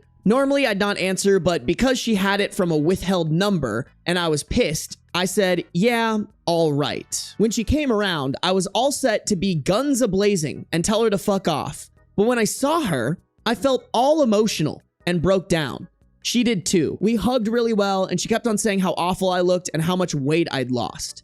She apologized and kept apologizing profusely. She said she had to report me on the basis that her son looked so distressed and she couldn't not report it as a mother. But she said she in hindsight knew I couldn't be capable of what he said I did, and she hasn't been sleeping or thinking straight of what I could be going through. Apparently, once her son admitted to the police it wasn't me and it was his cousin, and the police got a confession out of her nephew, and he said he was molested himself, so he was only doing what happened to him. Yikes, dude. God, that's so fucking sad. I couldn't try and be all nice and understanding, and I said I couldn't give a fuck. She seemed quite stunned by this, but as she could see, I was really distressed, and she didn't argue the point. Basically, she said she wanted to know where we go from here and that she loved me so much and that she wanted to know if I could move on from it. She also had a letter from her son. Basically, he's been doing really poorly and he was so upset about what he said I did and asked if I'd read it. I don't know what happened at this point, but I got really angry. I said I couldn't read his letter. She got all pissed and said he's only a kid and he's been struggling so much. Did our little relationship mean so little to me? I felt so fucking blindsided and said that it wasn't my fault he accused me of being a pedo.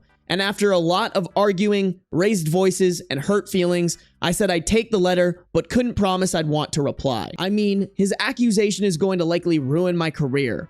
She said she was done at this point, but stressed how much she loved me and asked if I could ever forgive them. I said I couldn't promise. She also felt awful that I was likely losing my job the next day. We hugged it out, kissed, and left it there. On the subject of my work, it's bittersweet. I arrived there for my meeting and briefly seeing my colleagues, they were treating me like shit. One woman who's been like my working mom and mentor was looking down her nose instantly. I tried to talk to her and she just walked off mid-conversation. Several others were all looking at me as if I'm the worst human being ever. When I got into the meeting, it looked as if I was going to be sacked, and that was it. But I'm a pretty good negotiator, and I managed to beat them back to being not to blame at all. Basically, we argue a deal where I resign, but they agree to give me a great reference. They also pay me in full for September, October, and give me a $1,000 car bonus so I can buy myself a car. I'm due to go in and formally accept this Thursday. It's horrible because I'd had to resign after 5 years of hard work and training and cut ties with a place where I really gave it my all, and I felt like I had a future. All because I've done nothing wrong. Yeah, I don't know, guys. This one's all over the place. I still think that he needs to cater towards this kid, but like after reading this, I feel like I've been neglecting how much of a victim OP actually is in this circumstance. I guess this calls into question, like, do we pit people's levels of victim against one another? Because a 7-year-old being molested in my head is more of a victim, but maybe I'm wrong for that. Maybe I'm wrong for pitting one victim against the other, and I don't know, I guess because of that, minimizing how much OP's a victim. I don't know, guys. This one is really tough. I'd like to think if I was in OP's situation, I don't know how I'd act because I've never been in this situation, but like, I'd hope that I would be there for this kid. Even if it was fake, even if I didn't truly mean it, I'd want to do it just to like support the kid that I've been unofficially stepdad for. Yeah, okay, you guys are agreeing with me. I don't know. I'm not trying to minimize what OP's going through. I think there's a bigger picture here. Okay, TV, I think they are both victims. I can't blame both of their reactions. Whatever he chooses, I don't think I could be upset at his choice. I agree with you, other than I think I could be upset at his choice, but I would understand his choice. Like, if he doesn't want to help this kid, I understand it, but I also think it's wrong. They're both victims, but one of them is an adult who has coping skills and the kid doesn't. I think that's a good point too, Tyann. Update 2, October 12th, 2019. I basically decided I wasn't going to take it lying down and accept their proposal. I messaged my MD ahead of time and told him I thought he should be there in the meeting. Me and him always got on well. Long story short, I told him I was taking legal advice and was looking at my local employment law specialist, and he claimed the regional bosses in HR kept him in the dark. Funny that, isn't it? And he said he was going to be in the meeting. When we got there, he was extremely apologetic and said he was going to deal with them personally. They all looked really sheepish. Basically, we worked out a deal. As a settlement, a full 5-month salary on top of my current month, $3,000 car settlement, and my usual 5% bonus of my salary, and they'll write me a glowing personal reference. Honestly, I was going to look into prosecuting them, but I just want it to be over, so I accepted. Hopefully, I can move on professionally. On the subject of my now ex, I decided to read the little boy's letter. It was more of a note, but it basically said, "Dear OP, I'm sorry, I love you, you're my best friend," or something like that. If I was a cold person, I'd not feel bad. I'm not at all, and I hadn't drunk for a couple of days. So I sent him a note in the post too. Basically, I said in it, I was sorry for what happened to him, and I hope he could forgive himself in time. And also, I hoped life would be kind to him. It's this part for me that is making me grimace a little bit. Like, I hope he could forgive himself in time. To me, what's going to make this kid feel better and be able to put this aside and focus on healing from him literally being molested is if OP said, "I forgive you." Like, I don't know, like lying is bad and whatnot and whatever, but like this is a 7-year-old. Like anything to make the 7-year-old feel better and be able to focus on healing from their trauma. Like, maybe this is me just dissecting it too much, but I feel like I would have felt better if OP said he forgave the kid, not "I hope you can forgive yourself." I also rang my now ex and said I wanted a clean break and I was ending it. She was really crying and said she was sorry. I said I forgave her and acknowledged she did what she had to do. She said she truly loved me and would have carried on with me if I wanted to. I ended it there. My cousin who I looked at staying with is on holiday, so I have booked a 3-week holiday in Inverness from Monday, and I'm going camping. Hopefully I can make a clean break. Okay, at least he forgave her and acknowledged she did what she had to do there. I think even if he didn't mean it, he could have done so much for that kid by just saying, I forgive you. Not, I hope you forgive yourself. I forgive you. Let's just wrap this up, chat. We have a final update, November 10th, 2019, basically a month after the original post. I was going to just block her and go away, but a commenter on my last post said she may misconstrue that my taking time away meant only a temporary break from her, and I was leaving the door open to reconcile, which I didn't want to do, despite all what went on. I still care for her, and I didn't want her to suffer. I went around her house to tell her in person, basically said I needed to end it and cut all contact indefinitely because of all that's gone on, and that I could forgive them, but never forget what they did. She apologized again and said she still loves me, and did I love them? I said no, and she went hysterical, so I left. I blocked her on everything, deleted my social media, and went on my holiday to Scotland. I was only supposed to be there for 3 weeks, but I stayed nearly 4 and just got back yesterday. My friend who knows us spoke to me today and said my ex has been shit talking about me, saying on her Facebook especially that I've abandoned her and her son, etc. I don't care. I'm looking to move anyway and start afresh, so I don't care at this stage. What a fucking L thing to do for the girlfriend, honestly. Like, God, this whole fucking situation just sucks, but I'm just unsatisfied with the girlfriend's reaction and with OP not telling this kid that he forgives him. Even if he doesn't, I think that's the right thing to do to make sure this kid doesn't suffer more than the kid's already fucking suffering. My student made a super creepy comment. My husband thinks I'm being paranoid. We have a 30 female OP, an 18 male student, and a 35 male husband. Original post January 21st, 2025 in r/relationship advice. I am a high school English teacher and have been for a few years. In that time, as a woman, I've been used to teenage boys behaving awkwardly around me sometimes, and pheromones are part of the deal. There have been occasional comments, but generally in the vein of, Miss, so-and-so has a crush on you, or Miss, would you be so-and-so's Valentine? It's all in good humor in front of the whole class or a large group and is well-meaning. My school throws a January ball for seniors 16 to 18, which is basically an opportunity to celebrate the start of another calendar year. As it's after hours, not every teacher has to attend, and this year I was asked to chaperone. There is no alcohol permitted, but obviously some of them sneak in hip flasks and so on. During this month's ball, 2 students were huddled at a table in the corner of the hall, not dancing, just keeping to themselves. I know them as problematic students who have difficulties socially, but also perform poorly academically, so they don't fit in with the popular crowd or the nerdy lot. We have some of these every year: poor hygiene, greasy hair, long fingernails, that sort of thing. Immediately I could tell they had been drinking from the way they spoke and smelled, and asked them to hand over any alcohol they had. One of the boys, call him Stuart,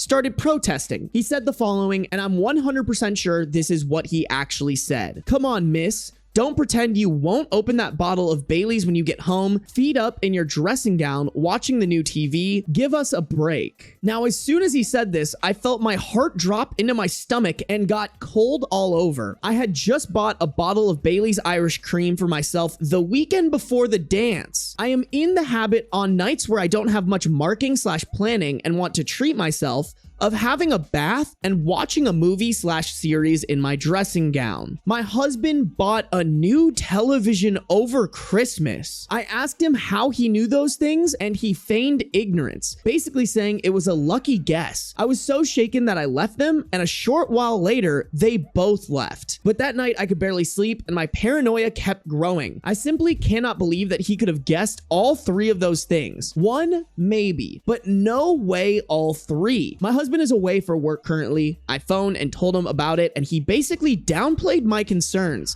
saying I probably mentioned those things to my class at various points, and this student has just remembered it. But I would never mention those things. I just wouldn't. And I'm sure I haven't. I've become more skittish at home when I hear noises. I only live in a small house, but when I arrive home from buying groceries, I check every single room and cupboard before I lock the doors. I've also arranged to have locks changed. When cars stop outside the house, I turn all the lights off and peek at them through the blinds. I'm having trouble sleeping. In class, this student is quiet and the same as ever. Not completing homework assignments, distracted in class. My husband is growing increasingly exasperated and worried more for my mental health than the possibility this student could somehow know details of my personal life. I mentioned it to my supervisor as well, and she also basically reasoned that I had either misheard what he said, it was a coincidence, or a combination of the two. What's the play here? I'm seriously freaked out and don't know how to even begin putting this to rest. Yeah, I mean, maybe these two I could see a teacher mentioning in passing, but I don't see this. Maybe this is common in Europe, but like I sure as shit know my high school teachers were not talking to me about what kind of alcohol they were buying casually. That is a super weird thing to bring up. I think my prediction here, chat, is there has to be a camera inside of the house, or maybe the husband is acting this way because maybe he's revealing this information somehow. It is really suspicious that the husband isn't taking this seriously. I hear my wife is telling me that there's some creepy shit happening. I'm immediately jumping on their side. Those are my predictions, chat. What are y'all saying though? These are the type of people who act shocked when a woman who felt unsafe gets hurt by those people. Exactly, Tabby. Yeah, my mind immediately went to the husband live streaming their lives on the dark web or some shit. Yeah, some like voyeurism type shit. I know that's a thing. People like to like install cameras and like watch someone while they're not aware of it because it like turns them on and shit. That's where my brain went. Maybe he was paid off by students to let them snoop. Damn, bro, we have whole ass conspiracy theories going on in chat. This is crazy. Update 1. I wasn't expecting this post to receive so much attention. I'm really grateful to so many people who have validated my concerns and helped me develop a plan of action. I got home a little while ago and I'm going out shortly with a friend to try to rule out Bluetooth and Wi-Fi devices with my neighbors. After that, the two of us will try and conduct a meticulous search of the house for any concealed devices using the lights out phone camera trick some people recommended and some other tips I've found online. Lights out phone camera trick. What does that mean? Finding a hidden camera with a phone's front camera. 1, turn off all the lights and make sure the room is as dark as possible. 2, turn on your smartphone's camera and use it to scan the room slowly. 3, look at the screen. If there's any suspicious light, there may be a hidden camera. Damn, is that real? That's crazy. I've actually never heard of that. Nice little tip though. Just to clarify a couple of points that I've seen raised a few times. 1, dressing gown is a really common term here in England for what Americans might call a robe. It's absolutely common parlance. Here, most people I know would associate a robe with something a wizard might wear. 2, in terms of being a lucky guess, if he had just said, relax with a glass of wine, I might have assumed so. But the dressing gown comment plus the Bailey's comment when I had just bought a bottle and the explicit mention of a new television, which I am 100% certain I did not misinterpret, these things make it so much harder to write off as a coincidence. 3, as far as social media goes, I have Instagram, which is set to private under my maiden name, and my profile picture is not of me. I am not in the habit of connecting with former students. I only have 3 who have all gone on to study English at university and have used me as references. I also have a Snapchat, which I use only with my husband and very close friends. I have posted nothing about my new television, and I also don't think I've mentioned this to colleagues, let alone to students. Certainly, I said nothing about the Baileys I just bought. These comments are basically just people saying you'll have to check a Wi-Fi connection because if they're using hidden cameras, they need Wi-Fi. I'm still on the wave that the husband is doing some sketchy shit. He brushed that off way too easily. Either the husband is streaming it online and the kids found it, or someone else is, and yeah, the kids found it. Either way, this is super creepy. I mean, the way that she described those kids, it gives not necessarily stalker, but like messing around on the dark web type beat. Second and final update, January 26th, 2025. I wasn't going to post an update here, but the number of ward people who have reached out to me made me reconsider. After a thorough search of my house, I found 2 devices. They seem to be camera devices. I don't know if audio is included. One of them was in the smoke detector in my bedroom, while the other was concealed in the wall of my living room. Looking at an old picture of my bedroom, it looks like the smoke detector itself has changed very slightly. I think that the new one is a device in itself which the culprit somehow switched with the old one without us noticing. The matter has now been referred to the police. If it wasn't for so many of you taking me seriously and giving me practical advice, I wouldn't have had the courage to check, especially given my husband downplaying the concerns. He has been very apologetic and is coming back from his work trip early, but I've asked to spend some time apart and will be staying with my parents for a while. I'm glad I raised the issue with the head at my school and a couple of others, as there's a paper trail. Another suggestion from the thread. Needless to say, I'm completely shaken to my core and I have the most revolting feeling of my privacy being invaded. I have no idea how many people have been involved in this, but phones have been taken from students and we should have more answers soon. I won't be making any more posts or updates. Thank you again to everyone for affirming me and making me feel sane. I still think the husband has something to do with this because he's been on this work trip. I wonder if the husband set up these cameras to watch his wife and then somehow these kids hacked into the cameras or something. I think that is my new verdict here, but who knows? Maybe he is like live streaming it. Are other people saying it in the comments too? Oh, this is a good point. One camera was in the wall of the living room. That doesn't sound quick to do, especially to conceal it well. My bet, like many others say, is that the husband put the cameras there and the students hacked the feed. Even if the husband wasn't intentionally live streaming it to like some dark web website, he set it up to spy on his wife while he was gone. And then the kids hacked into it or something like that.